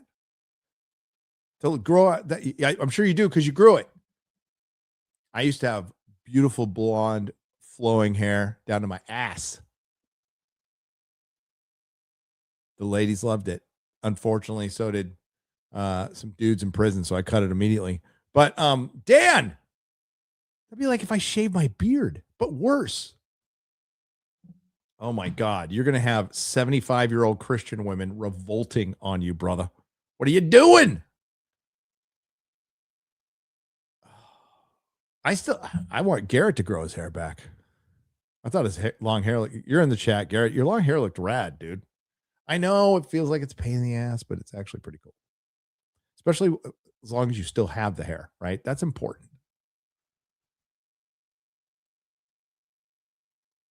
Dan will be single in 5, 4. Yeah, his boyfriend's going to break up with him any day now.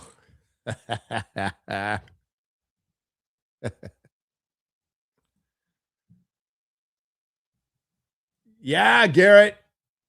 Do it. Do it. Listen, we all know, like in that halfway phase, you just wear hats a lot. You get over it. Fucking Dan Vask cut his fucking hair. What's he doing? Adam had no story arc. He was the same person in the beginning and in the end. This is John Goodwin. That is a divisive movie, The He-Man. It's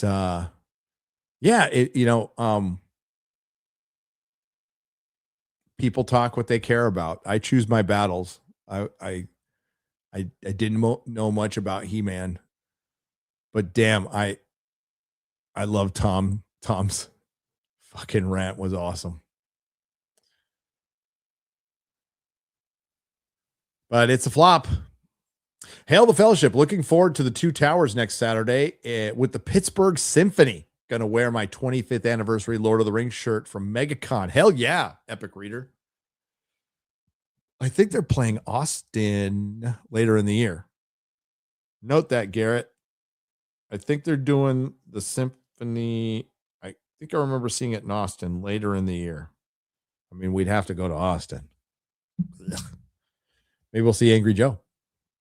Microfilms are the next thing for folks with zero attention spans.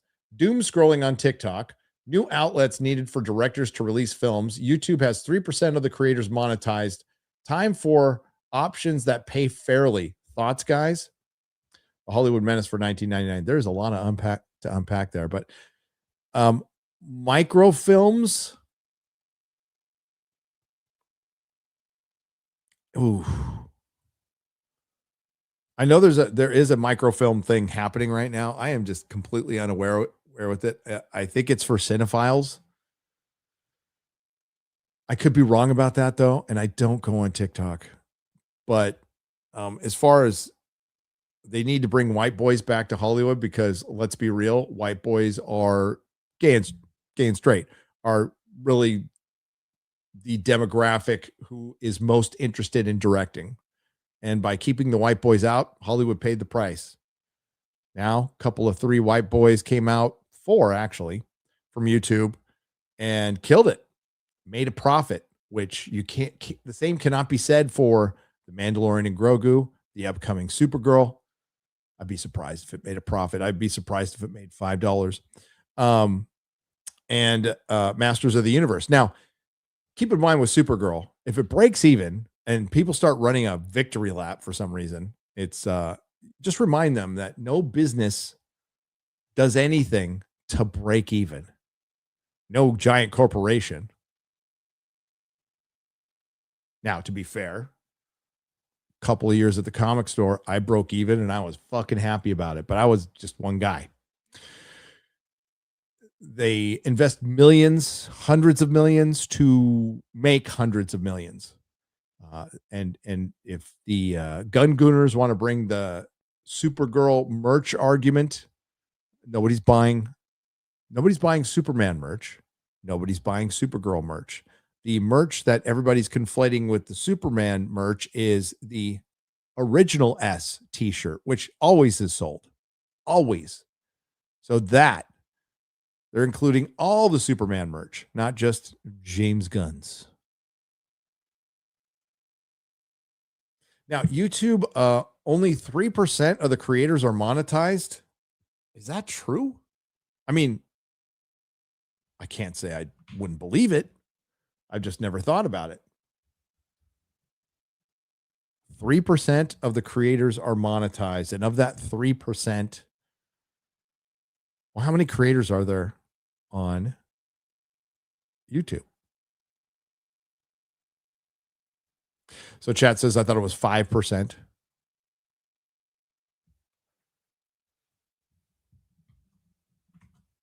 Huh.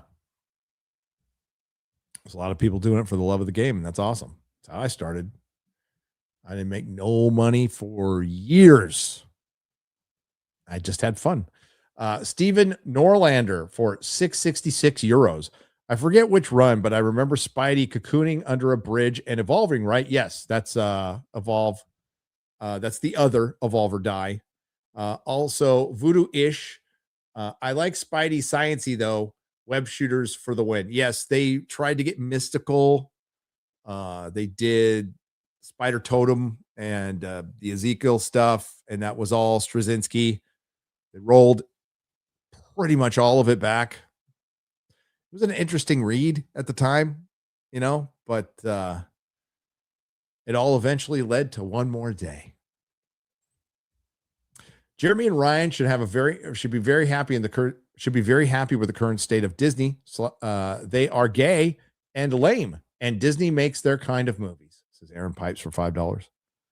Well, I mean, listen, if Disney keeps doing that, then it's just job security for us. I'd like to see them improve, but if they want to keep going the way they're going, which they will, because I've stated for years now, if and when anything changes in Hollywood, Disney will be the last to the party, and they'll probably never show up. They will never, ever fucking change. They are such a monolith at this point.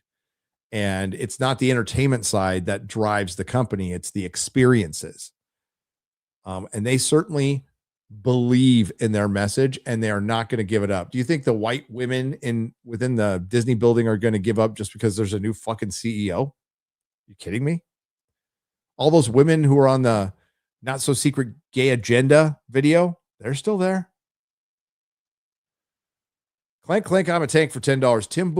Tim Pool had another big discussion on how AI will destroy all media by volume alone. I think I'm going to get started on some AI G.I. Joe fan fiction with realistic military equipment and plots. Well, that's where it will affect it. God, I'm forgetting what it was. The name of it. There was a like an animation app. It cost a fortune. And I think it was like Flash, but like my kid could make his own cartoons, right? And he fucking loved it. He loved it, especially, with an autistic kid, just fucking loved it. That's where it will eat into Hollywood is people will just start making their own GI. There'll be hacks. I know it's copyright. There'll be hacks. They'll figure out a way around it. There'll be some Russian AI app that'll let you there probably is. I haven't looked into this. That you can make your own Star Wars cartoons. You can have Star Wars versus Star Trek with Doctor Who. You can do whatever you fucking want. And that will hurt them. Absolutely. There's no more gatekeepers. You can just make your own shit. Yes, it's AI slop, but there's a lot of people who will be completely happy with that. And it's a tool. Hollywood is denying to use this tool. So I'm going to give you an example of the position I think Hollywood is in right now by denying to use this tool. However you feel about AI, like you can't unmake the soup. It's here. It's here. But Hollywood refusing to use it is refusing the inevitable. So remember Blockbuster? Blockbuster had a chance to buy Netflix. Blockbuster could still be here today if they were forward thinking enough and embraced Netflix. And Netflix came up with the mailing model and then the streaming model. And I think everybody knew it the minute they started offering streaming. We're like, oh, this is the future. This is it. I'm not saying it's good or bad, but we knew it was the future. It's the same with AI. If Hollywood denies AI, then other people will pick it up and compete against Hollywood. Their shit will be cheaper. Therefore, it'll be more profitable. And Tim's not wrong. Volume alone will crush them. Now, how are we going to keep all this AI going? Well, I drove by a monstrosity today. One of those fucking centers. Oh, Jesus Christ. They look fucking terrible. And God forbid there's an electromagnetic pulse. But like it or not, that's great. Now, listen to Tim's take on the MCU. It was a little painful, but listen, he's a political guy. Like if I start breaking down the complexities of Israel and Palestine and Russia, Ukraine, and the Strait of Hormuz or whatever, I could find Iran on a map. I can. But yeah, nobody wants to hear political takes from me.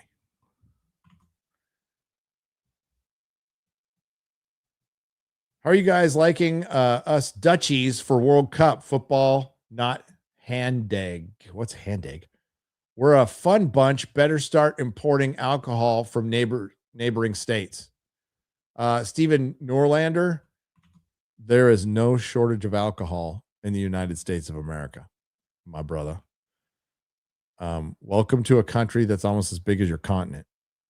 Or maybe it is as big. I've never tested it. Am I waiting for the $7,000 check? Oop, did I say something pro-Israel? Israel? Oh, we're not on Rumble right now. Oh, we are. Rumble's going to get triggered.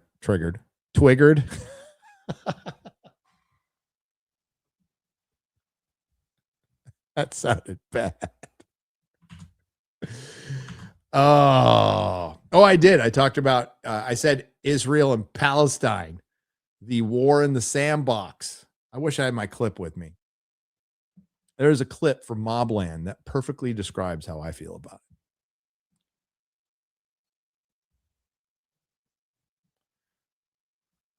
I don't give a fuck about another man's war. Aussies losing to the U.S. in football. What the hell is next? The monarchy ending their tenure in Britain? Well, Keir Starmer's gone, so some other idiot will come in and take his. Who's coming? Who's taking his place? Any Brits out there? Yeah, of course, The Sopranos is better than Mobland. I mean, like, of course. We have one season compared to a really damn good show. Absolutely. It would be ridiculous to say the otherwise. But I enjoy Mobland. Who's taking Keir Starmer's place? Andy Burnham?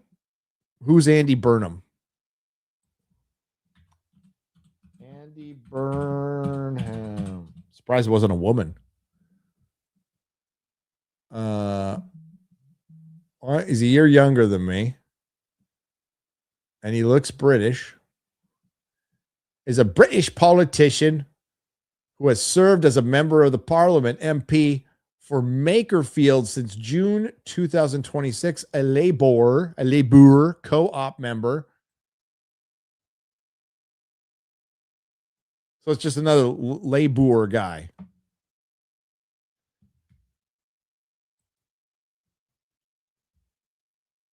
He's a lefty Muppet. You know, the one thing I do appreciate about the UK is no matter who's in charge for what party, everybody seems to just fucking hate them. And that's healthy.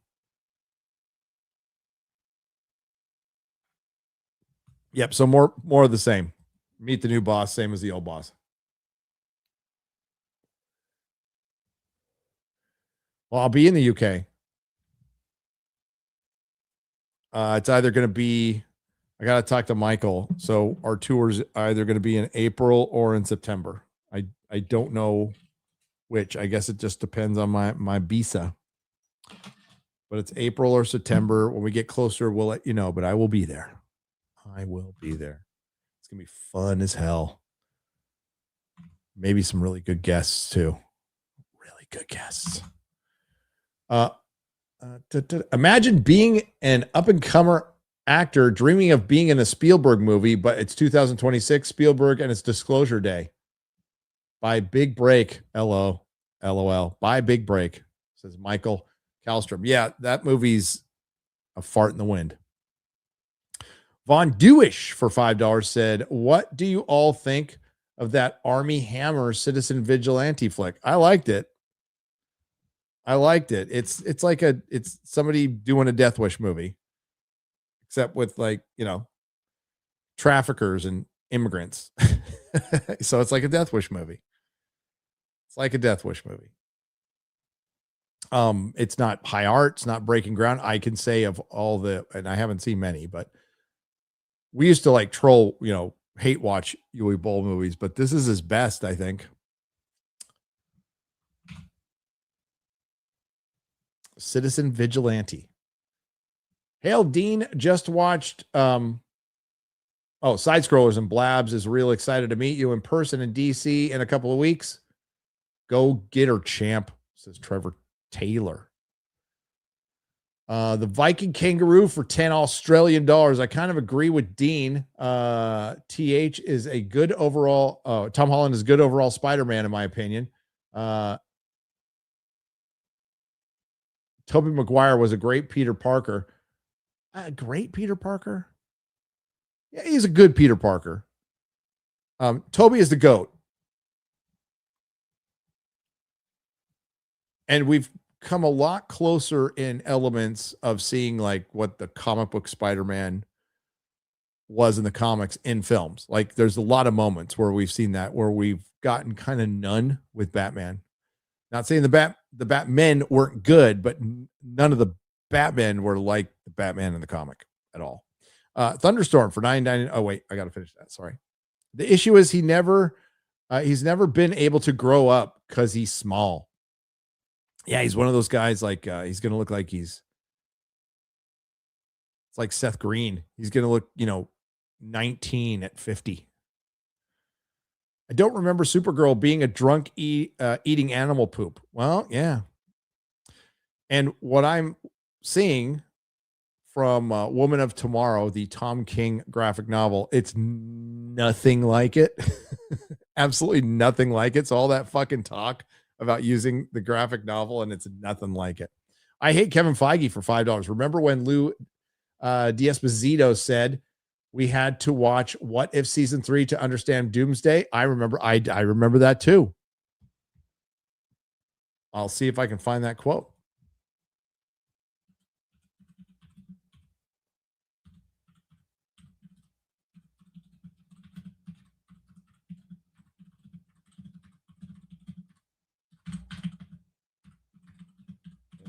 Season 3 to watch Doomsday.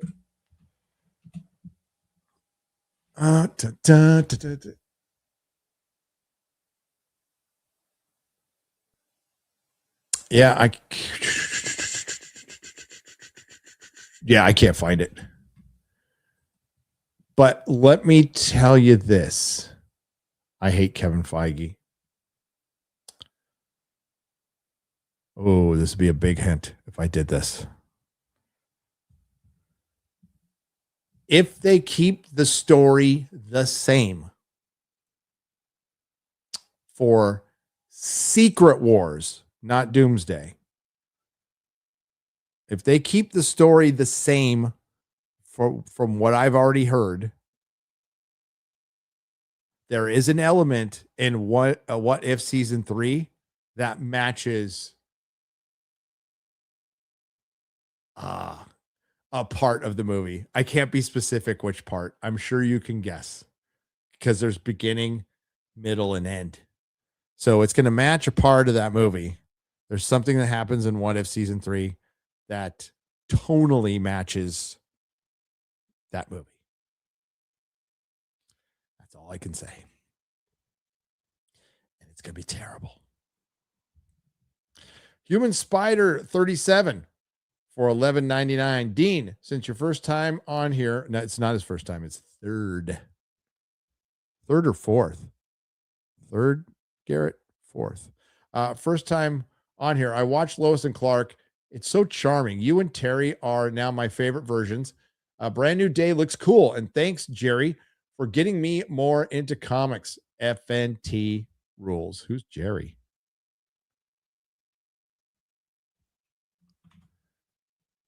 We all thank Jerry. What's the raid from? Oh, Tuesday night's main event. Jesus Christ.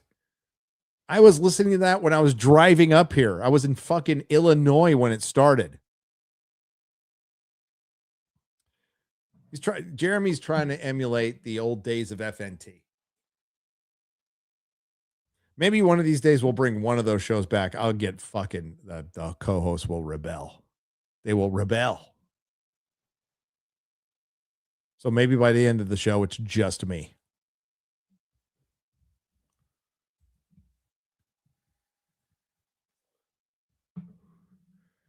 Maybe by the end of the show. Spider-Man trailer. It needs more cowbell, says Comic Accurate Joe. I dug it. Absolutely dug. Watched it 3 times. I'm not saying it's the greatest trailer ever made, but it's the first trailer since Endgame that got me interested in something Marvel. Now, it's not Marvel, it's Sony. Something Tim Pool got wrong in his video, but it's okay. Because I would probably get, the ins and outs of anything geopolitics. Because I don't care.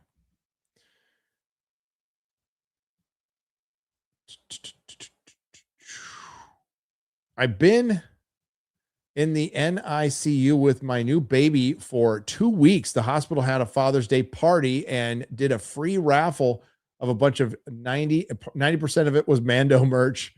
I got more sad from that than being in the NICU. Oh, dude. I hope everything works out. I hope everything's fine. Happy late Father's Day to everybody.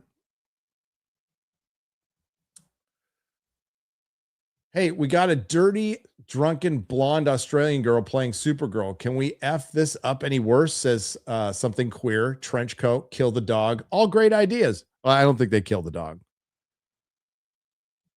Although in this case, because it's a CGI dog and it's not real, like, aren't they using a real dog for the most part in the Scooby-Doo series? They're using a real dog.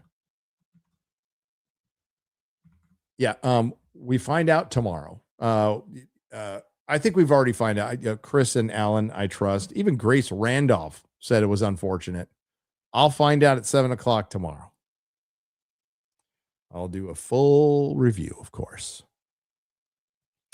I felt very confident with the video I just dropped. I'm like, oh, this thing is cooked. It's absolutely cooked. And I still believe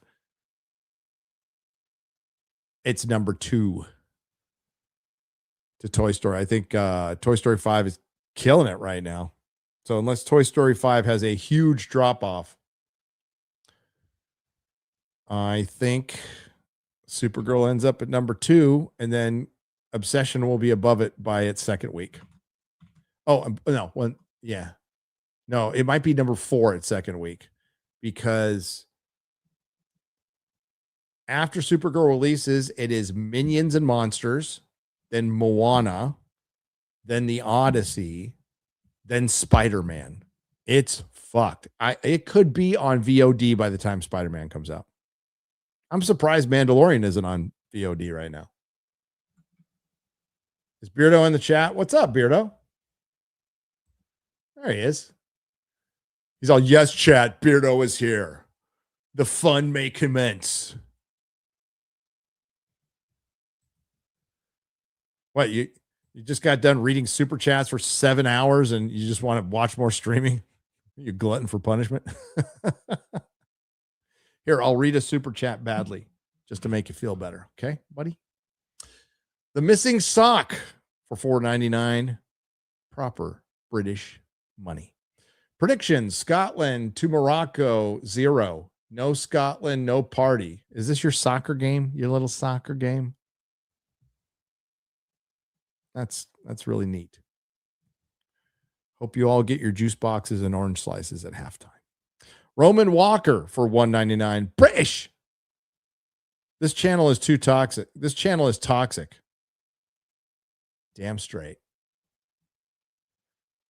Damn straight. Welcome. Great U.S. treasure hunt for $10. There was a slim chance families would see this movie. If they kill the dog, no parent will take their kid to see it. Now, I don't think they're killing the dog. The dog gets poisoned. The dog gets poisoned.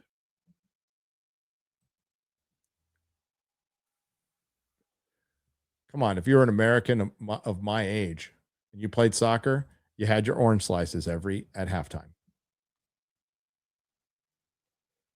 Your orange slices, and like we had those little high C juice plastic things. We didn't have juice boxes. They hadn't invented juice boxes yet. It's funny when you debate proper English, like on Real BBC. What's really funny is American is more conservative than British. A guy in the 1700s complained young people weren't pronouncing their R's.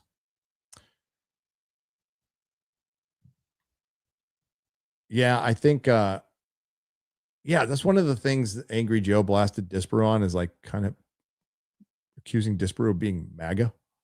It's like, okay. They kill the dog, says Great U.S. Treasure Hunt. They don't.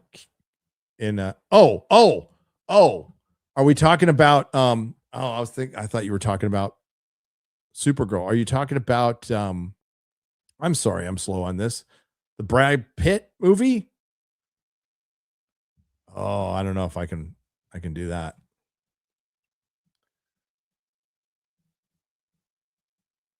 The dog dies of alcohol poisoning.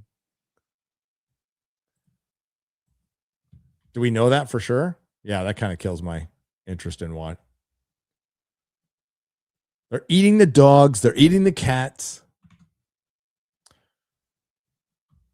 Well, in UK, they're raping the girls. It's funny. All the progressive people who just jumped on that Epstein file train after 4 years of being completely silent, 4, 8, 10, 15 years of being completely silent about it. Don't have a word to say about that report from the UK. Don't you find that interesting? By the way, release the fucking Epstein files. They don't exist. It's funny when you debate. I read that one. That Roman Walker for $1.99. This channel is sexist. Damn straight. Welcome. Believing more and more that Brand New Day theory that Scorpion's there to set up Matt Gargan as Venom, who was worst Venom until they gave it to Mary Jane. There are rumors of the black costume and the symbiote. I don't think they're going to do that. I didn't hear anything about that. Not saying it doesn't happen. I think my friend would have told me about that. Unless it happens like as an extra credits scene, a post-credit scene. All these Hollywood failures for the past decade is an insane testament to what was built before they were infected. If not for the legacy, this wouldn't have lasted a quarter as long as it has. No. The strength of George Lucas's brand and Star Wars in particular, that shows you it's like one of the strongest brands to ever exist, because there is far more bad than good now. If we're including Disney Star Wars, far more bad than good. And there are people out there who there's still people, like I heard a super chat today on Real BBC, and like my heart goes out to this person, truly, is like, I miss Star Wars. They said, I miss Star Wars. It's sad. And yes, ultimately this is sad. I'm having fun taking the piss out of everything, and I will continue doing it because it's a bunch of incompetent people in charge of a lot of money who think they're smarter and better than us, who tell us how to live. And they can't even make, with all the resources and data, and they own everything, they can't even make mediocre Star Wars. But ultimately, like, Doctor Who's on the shelf. That's a bummer. I love that show. It's a bummer. Star Trek is going to be on the shelf. I love that show. And Lord of the Rings, dude. That's the worst. Roman Walker for $1.99. Gary is sexist. So?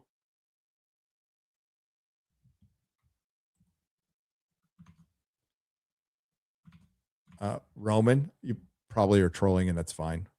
And I will just say, you know what? Some people are better than others. Some cultures are better than others. There's a lot of people in this world, and I mean a lot, that are better than me. I'm okay with it.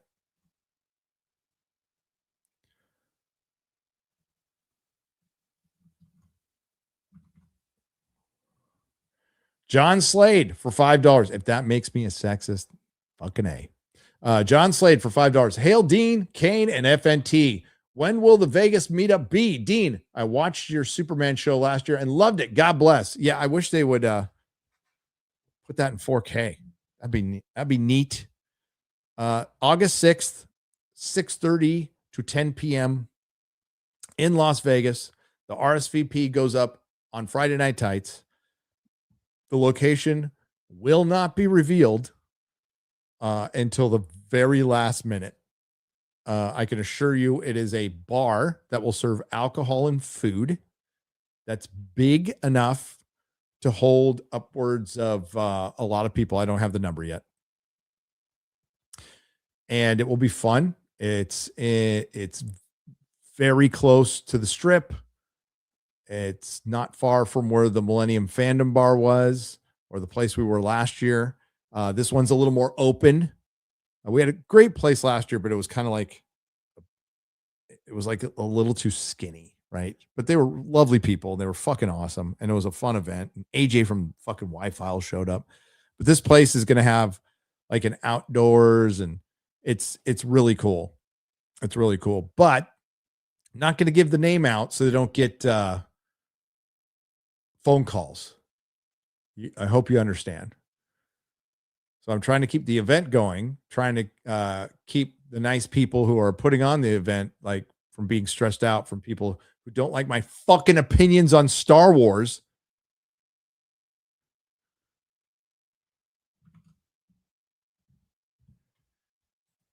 Do you know every single event, Vegas event from the last few years has gotten phone calls?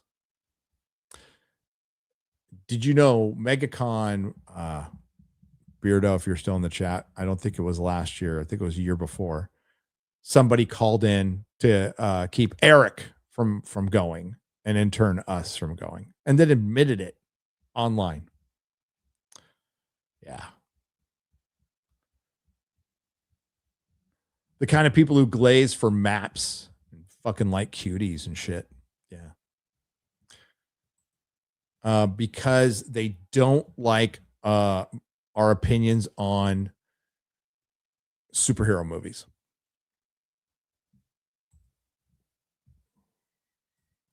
It's just the reality we live in. But I will let you guys know eventually. But we're going to keep it close to the vest right now, and I'm sorry. But I'd rather have it happen.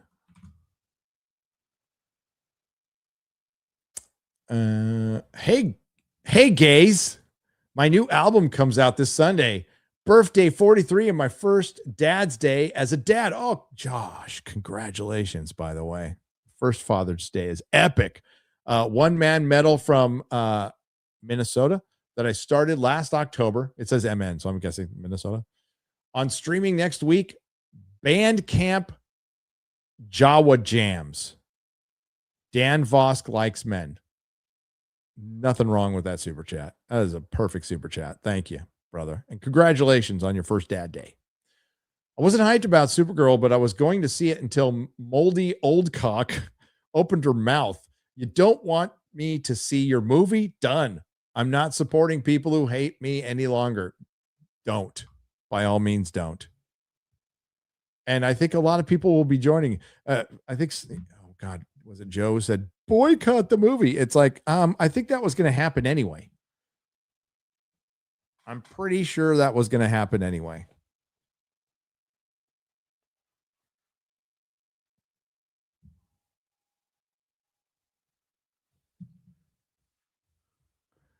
I don't think it's necessary to boycott something that nobody's going to. But who knows? Maybe it's great.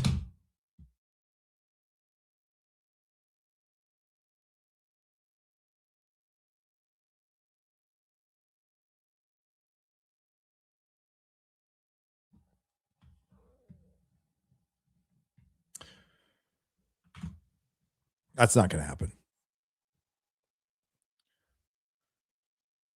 20 Petunia for $10 says, hi, everyone. Hope you're all having a good weekend. I had an excellent weekend. Got to record a video. Garrett fucking killed it again. Perry's killing it, pissing people off with his beautiful thumbnails. And every time somebody goes after, just, I want to keep the heat off Parrot. So definitely say it's me. Definitely say it's me.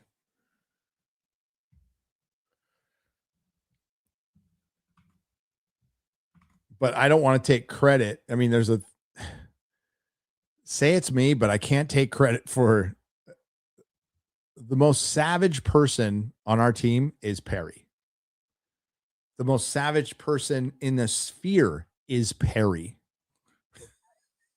He just is. He just is. And he does it with a smile. It's so good. People who can't read criticizing people who can't write seems right. Seems about right to me, says Eudite. Yeah, but I can understand words gooder than they can write gooder. How am I supposed to say this? X3. So is it? I don't know. It's right. I'm just going to say right for $2. At least Gary has been to prison. Yeah, at least. That was fun. Whoever hired Gary to read ads needs pink slip. That would be me, M. Spencer. I wanted other people to read the ads, and they said no. They wanted me to read them specifically. X-Ray can back me up because I would have definitely had like Ryan read the ads or X-Ray Girl read the ads. No, Garrett, I'm not going to let your ad reading would be a little better than mine, but not much better. No, Garrett's read ads. He could probably do it. Yeah.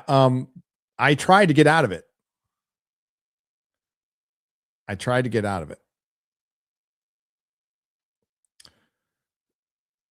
Rumble and the sponsors have been very patient with me, and I appreciate that because I'm a pain in the ass too. I'm like, nope, not reading that. Nope. Can I get F's in the chat for Oliver Tree? Hail and Godspeed. That is sad. Very sad. Yeah, free spirit. Fucking helicopters, man. Don't get in fucking helicopters. Just don't. Unless you're in there with some like vet who's like done some tours of duty. But most of these private helicopters are, especially in like godforsaken countries like Brazil, you don't know what the verification is. Like and it was a collision of two helicopters. I don't even know how that fucking happens, but it happens. And it's tragic as hell. Yeah. Stay out of helicopters. One of the producer or one of his, I can't say bandmate, but had a fear of flying and didn't go on. Whew. If Superman played piano, that would be Piano Dean Cain. Johnny X for $10. USA. Let's go. I heard Disparu and Az like roasting our chants, our soccer chants, and they should. Our soccer chants are pathetic. They're like, go team, be neat. You know, it's like, what the fuck are we doing? Sharp for $4.99. Spidey versus Hulk on the big screen. Comic book fans have been waiting decades for this. Spidey versus Doctor Strange was kick-ass, and now we get this. Now, Spider-Man teaming up with Hulk, Savage Hulk, yes. Comic book fans have been waiting for this for a long time, and it's long overdue. Because there was a time, those were the two biggest, most popular singular superheroes. I think people forget, or maybe they don't care, that in the 60s, Hulk was a counterculture hero. Big P, and listen, the Hulk #1 comic is only surpassed in value by AMS 15 because it was rare. But you can buy a 2.0, 1.5, Tales of Suspense and Journey in the Mystery combined at that same grade. They will not equal the value of an Incredible Hulk #1. A 1.0 is going for anywhere between, just a 1.0 CGC, like slabbed, is going in between $13,000 and $17,000. That's how rare that book is. Zombie Dude 0 for $9.99. Ryan, did you think they made Juneteenth on the day they did because they don't celebrate Father's Day? Also, I didn't get work off today, but they did serve fried chicken for free. Not a joke. Really, Zombie? Oh, who doesn't like fried chicken? Come on. I mean, I actually don't. You guys don't need to hear more of my hangups. I just don't like eating meat off the bone unless it's ribs. See, it makes no sense. I'm not saying it makes sense. I'm not a big fan of the fried chicken. I'll eat it once in a while, but I don't hate it like fish. But yeah, having it near Father's Day is ironic.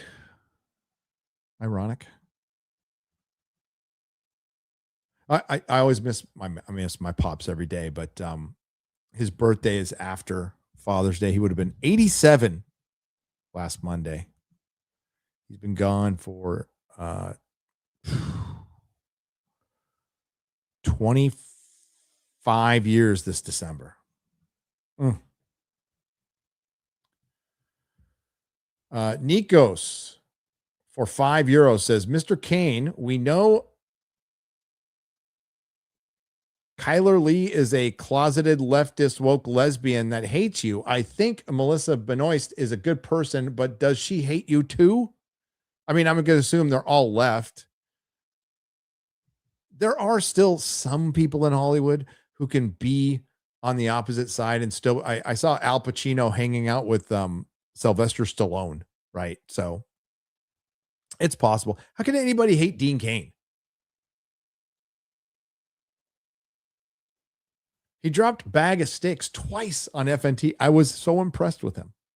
Now, it was in reference to a story, okay? And you were never Superman either, to which you responded correct. I pretended. I'm not a big fan of Superman, but I'm a fan of truth, justice, and the American way. Hail. I read that out of order, so I'm going to do it again. Zombie Dude, part 1, because it's out of order for some reason. Hey, Dean Cain, I met you in Alabama at a convention. I was the guy with Canon camera. I'm sure he's going to remember this, Zombie Dude. At the very end of the con, who asked you to sign your tweet, responding to the lady who said, oh, okay, he would remember this. And you were never Superman either, to which you responded correct. I pretended. I'm not a big fan of Superman, but I am a fan of truth, justice, American way. Okay, Zombie Dude, I think he would remember that. That one would stick out. But if you're just, I'm the guy at the end of the line with a camera, but I should have kept reading. My apologies. PGMD for $5 gifted 1 Nerdrotic membership on Rumble. Thank you. Spider-Man hangs outside on a building without his mask where any random person taking a picture. Yeah. Mod Eric, it's just something I've accepted, but this is a problem that goes back to Tobey Maguire. Let's be real. And it's it's stupid, but it's so the star can get his face on. But listen, if I was in charge, that mask would not come off and the actor would have to be under it for most of it. Not a stunt man. You would act as if the actor didn't have his mask on. He would be paid. He'd be there. And I don't think it'll make a shit bit of difference, but the mask coming off, like he's in the jail fighting the hand with his mask off. The fuck we doing? So Spider-Man hangs outside on a building without his mask where any random person taking a picture on accident can zoom in on his face, and he kills the Punisher in the trailer. Mod Eric. USA beats the Aussies. Hell yeah. Jeremy, no matter how much you try to defend the Odyssey, Nolan is not going to rail you. He doesn't swing that way, I don't think, says Dark Matter. Jeremy is just, listen, I think right now it's a rotating thing, but Jeremy usually likes like 5 things. He doesn't care about anything else but his 5 things, right? The grift, Donald J. Trump, Nolan, talking about retailing, and Titanfall 2. Those are the 5 things Jeremy loves. Oh, wait, I got to throw in Nintendo. So we'll take out, what was number 3? Talking about retailing. Nintendo. And then Titanfall 2. In that order. He might say he loves Nintendo more, but no. It is the grift, Donald J. Trump, Nintendo. And may you find somebody who loves you as much as Jeremy loves those things. But that is passion. That is the passion of a fan. That is also the passion of somebody with OCD. I could completely identify with that, by the way. I am not like looking down on it. I got the same shit.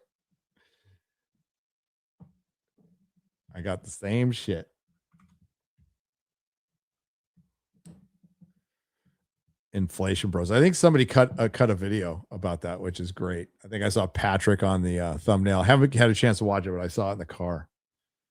It was funny. D-Day is epic. 10 hours of streaming today, right? 9 or 10.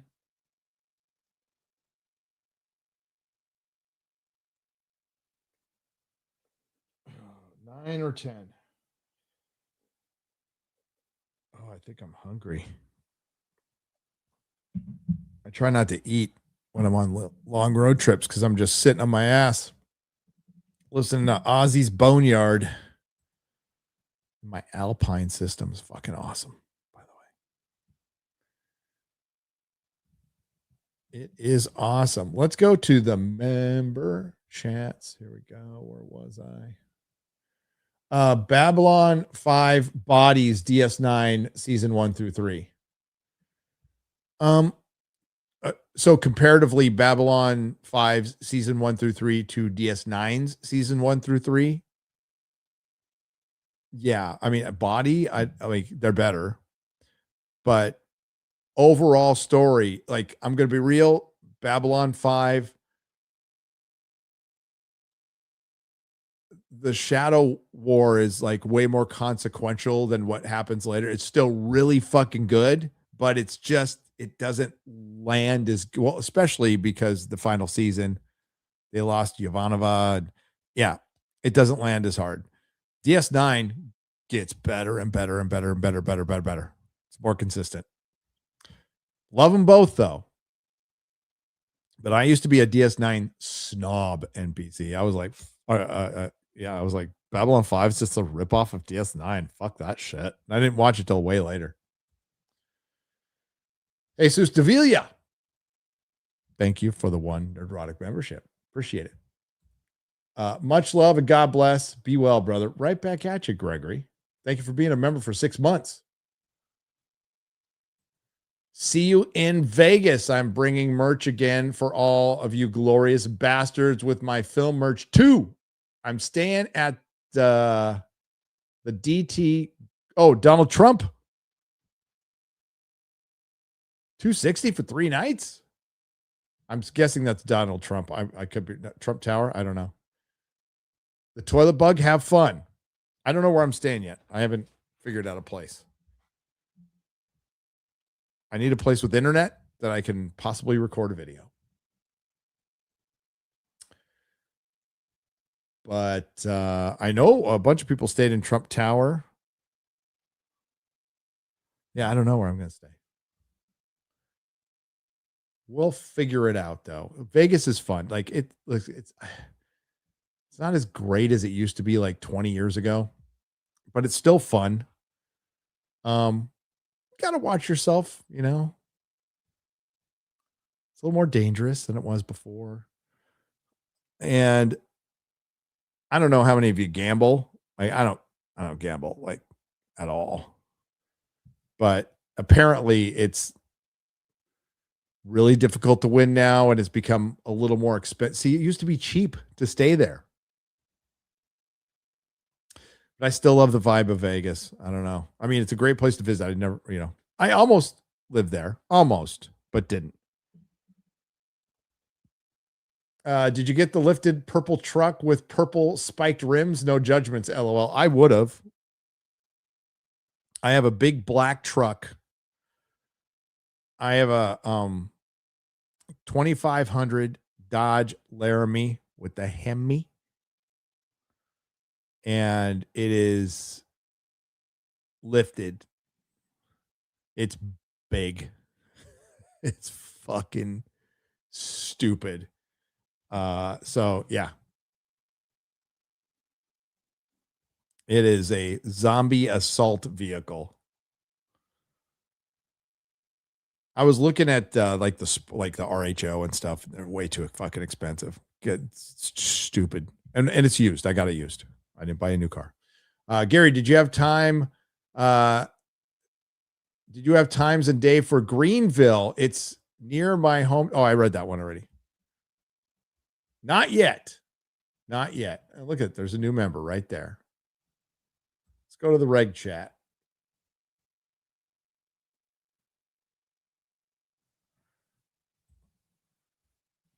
It's a big fucking truck. I'm like almost eye level with the 18 wheelers. I'm driving by him. What's up? I was going to look for one thing, saw this thing in the corner, and it called to me. It literally just, whoa, little light shined on it. And I'm like, there's no way I'm going to be able to afford that. And it turned out it wasn't. Cars are expensive, but relatively, it wasn't bad. It wasn't bad. And I can drive over a lot of zombies.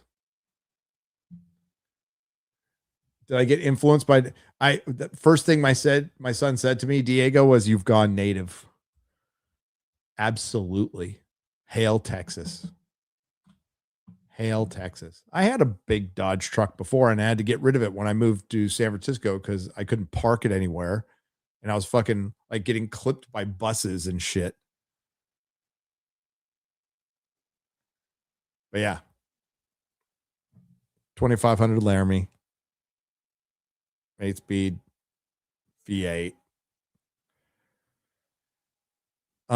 Lifted. New exhaust system. It sounds badass. First new car in 10 years. I've been saving for years for it. And was kind of like, back and forth. But the FJ has to kind of go in the mothballs. It's collector's car now. Because holy shit. Because I looked. I'm like, maybe I'll just get another FJ. So I looked at the 2014s, what's the last year, and 75,000 miles, $40,000. $40,000. That's almost losing no value. Yeah, I don't know why Toyota stopped making the FJ. I do, but yes, Trish. I went to CarMax and it's like a normal red one, right? It was freaking $39,000. I was like, what the fuck? Toyotas are great though. If you get any kind of Toyota, you're good. Toyotas are good. Dodge is good. Honda's fucking amazing. You're not going to go wrong. Acura's overpriced, but like your car will run forever. Lexus. Actually, not as good as Acura, just based on my experiences. And I'm talking about like maintenance, like how long your car is going to. Hondas will give you no trouble. They're not the most sexy cars in the world, but they will give you no fucking trouble at all.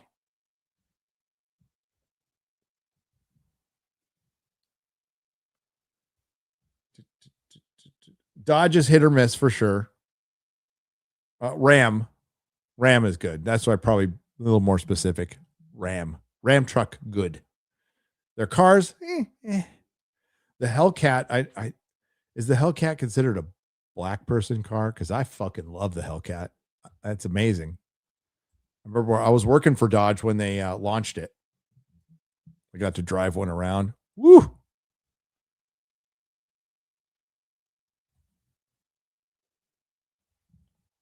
I mean, I could have got a Tesla, I guess, but why?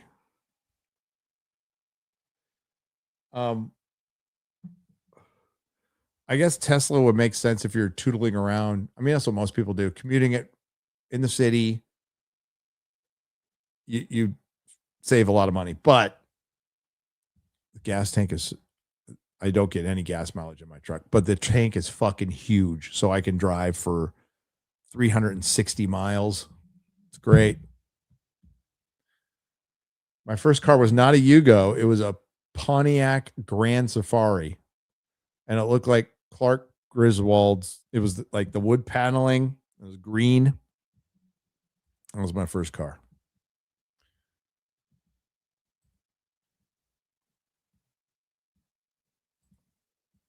Polish Prince is a new member. Welcome. Welcome, Polish Prince. You know, people, Poland used to get a bad rap. Well, back in the commie days, but I want to go there now. It looks beautiful. So we did get some great news. We talked about an FNT, but Jeremy Clarkson is in remission. Clarkson's Farm season 6 is currently being filmed, which is amazing. And hopefully, if we go to the UK in April, well, it doesn't matter really because they're going to be, hopefully they're filming a season 7. But if we go in April, we're definitely going to make a pilgrimage to Clarkson's farm. April or September. Either way, we're going to make a pilgrimage to Clarkson's farm. That'll be part of our thing, whether Michael knows it or not. And that's a fun trip. But yeah, he caught it early, and I think it's great for awareness for prostate cancer. Like, I'm sure there's a lot of people like me who are like, maybe I should get that blood test. Now it's a blood test and not doing anything invasive. He did a thing. Yeah, Clarkson's Farm is the best show on TV.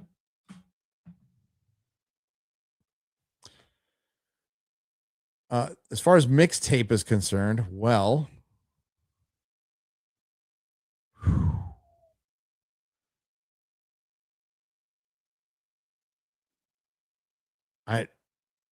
if I'm going to do it, it'd have to be after the nooner before I see Supergirl. And in the morning, I have to run to Best Buy to get that one fucking cord I need for my new camera, for my new travel camera, which is this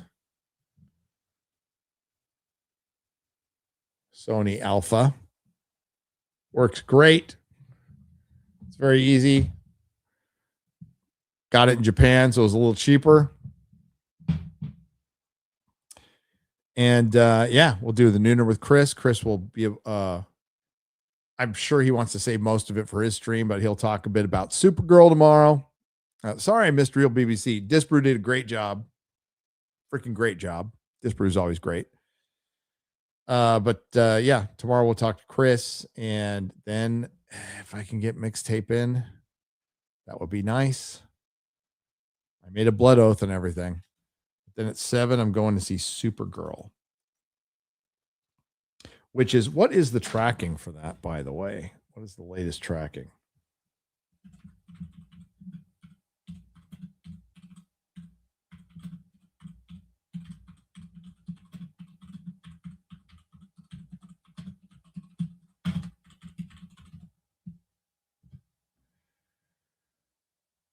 Okay, I mean, it's pretty much the same here.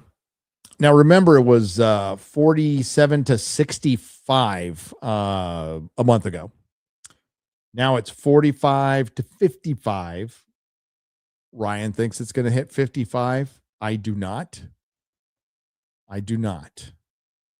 I do not. And the only thing I base it on is purely anecdotal, and it's those fan screenings. They are fucking empty.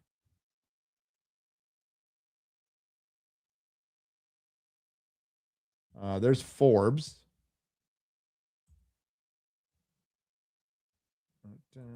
Who wrote this one? Paul Tassi or Tim Lammers? Okay. You know, Forbes, for the most part, I mean, I'm not the biggest Paul Tassi fan. But there, as far as Access Media goes,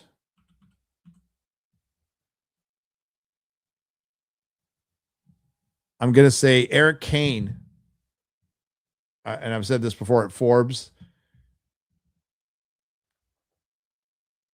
ignoring his politics, which, yeah, he tries to ignore mine.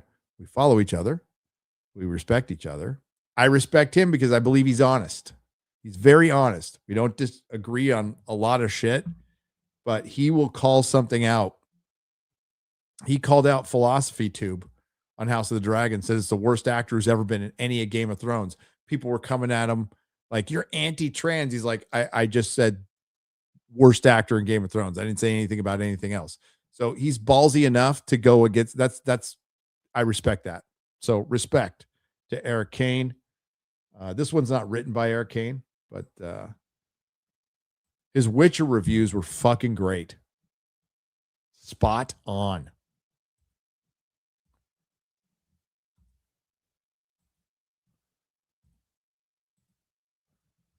Very, very good with his television. Watches everything too.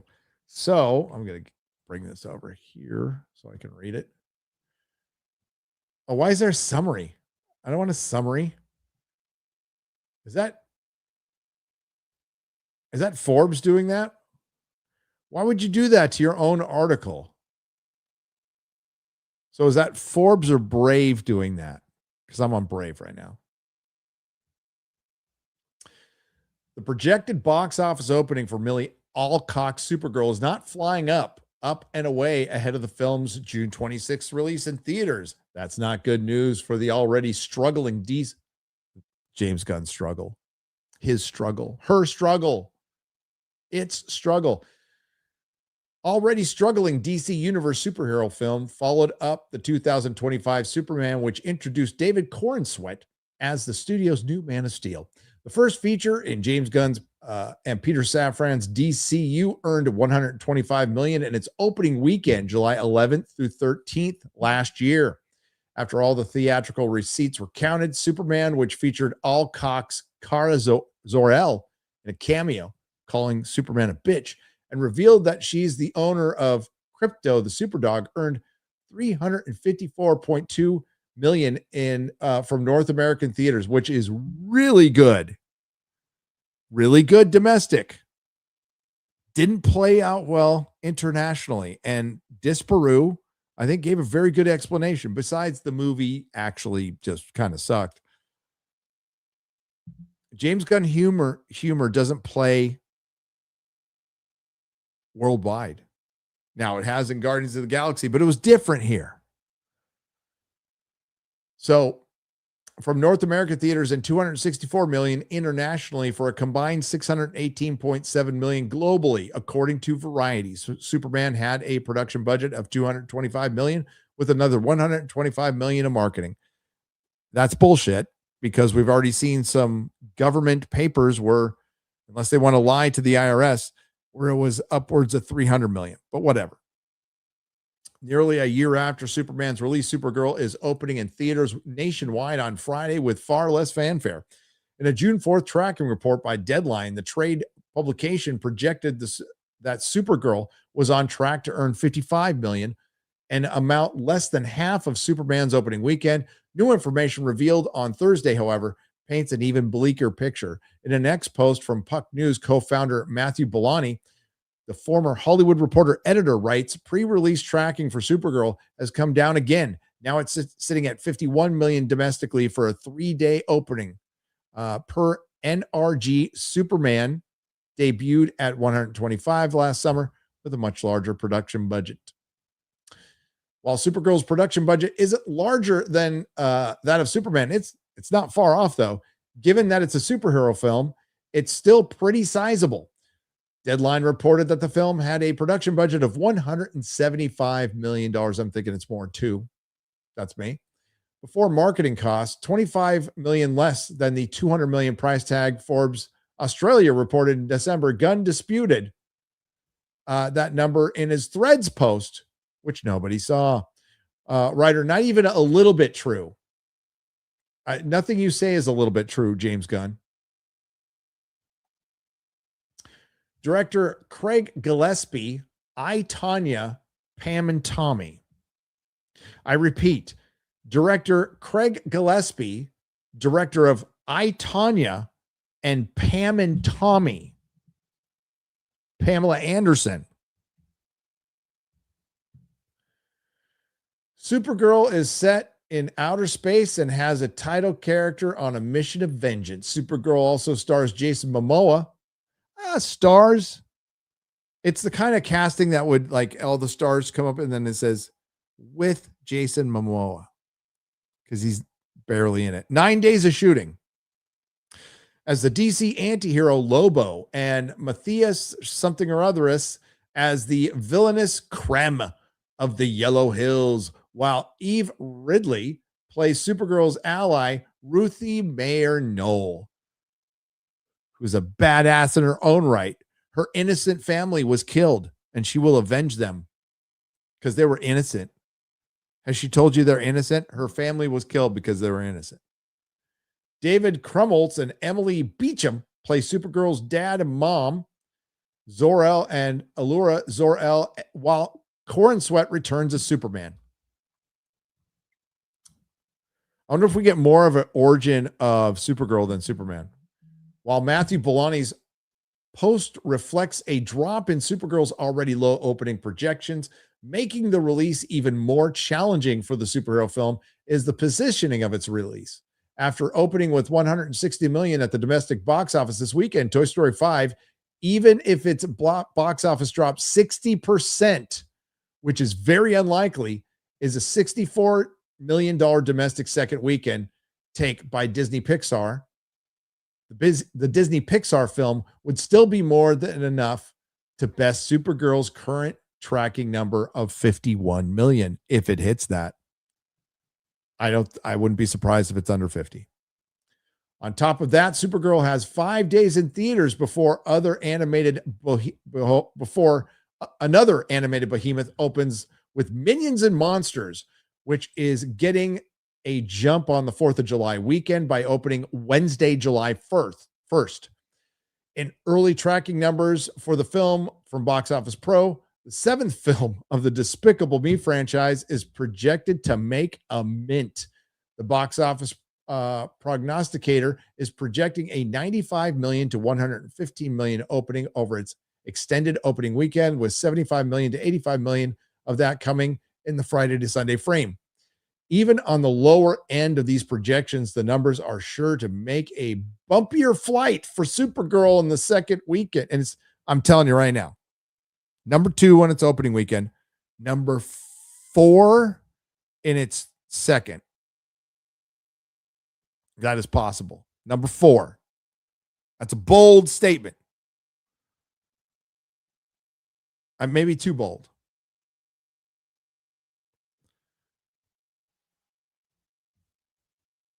But you'll have Toy Story, you'll have Minions, and I think Obsession just keeps going. Garrett told me that when he went to go see Obsession, he had to actually work to look for theaters that were open enough for him to buy tickets. They were all sold out in its 5th fucking week. That's insane and great. Rated PG, Supergirl begins playing in Thursday previews before opening nationwide on Friday. And there's a fan screening on Wednesday. Maybe too bold of a prediction. Maybe number 3 in its second week. Wait, did I miss that? Hang on. I saw you guys talking about it. I'll go find it again.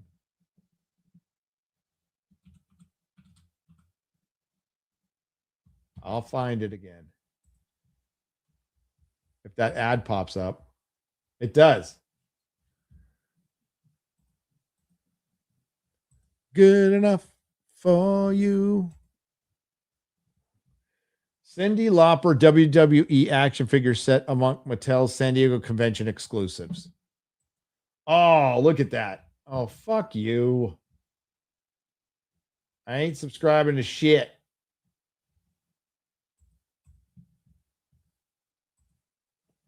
So Roddy Piper, Lou Albano, and Cyndi Lauper. I would almost want that for Roddy Piper.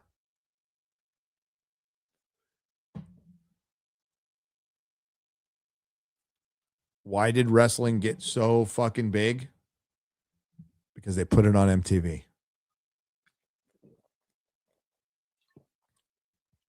Best move they could ever make. And the rest was history.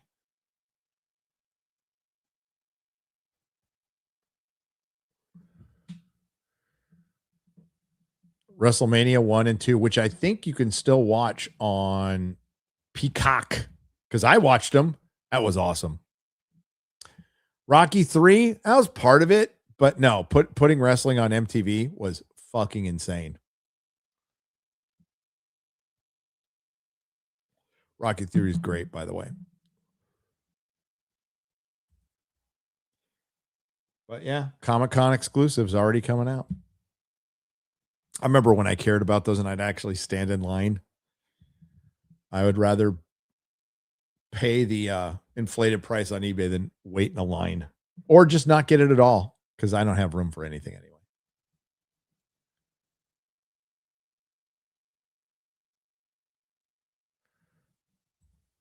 MTV, rich people, city people, kids with shit parents. So standard Gary crowd. Gen X crowd, buddy. Not rich parents, though. Not rich parents.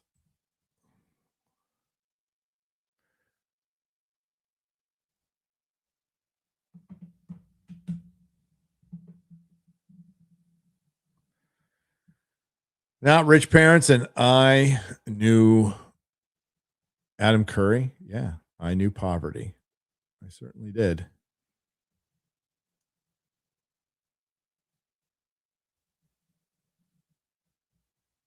All right. We're going to wrap it up there. Ladies and gents. Yeah, back when MTV played music. Those were the days. Adam Curry's still doing a podcast. Adam Curry's great.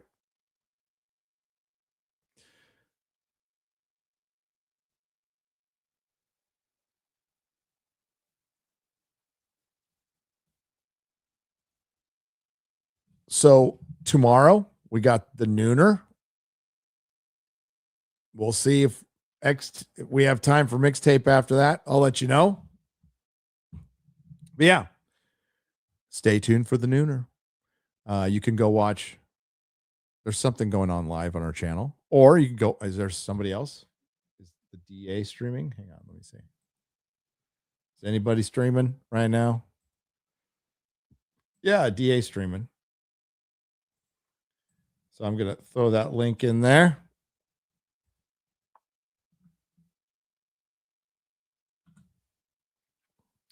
Derek Anderson, the DA streaming. You can go say hi. You can go say hi. And I'm going to crash out.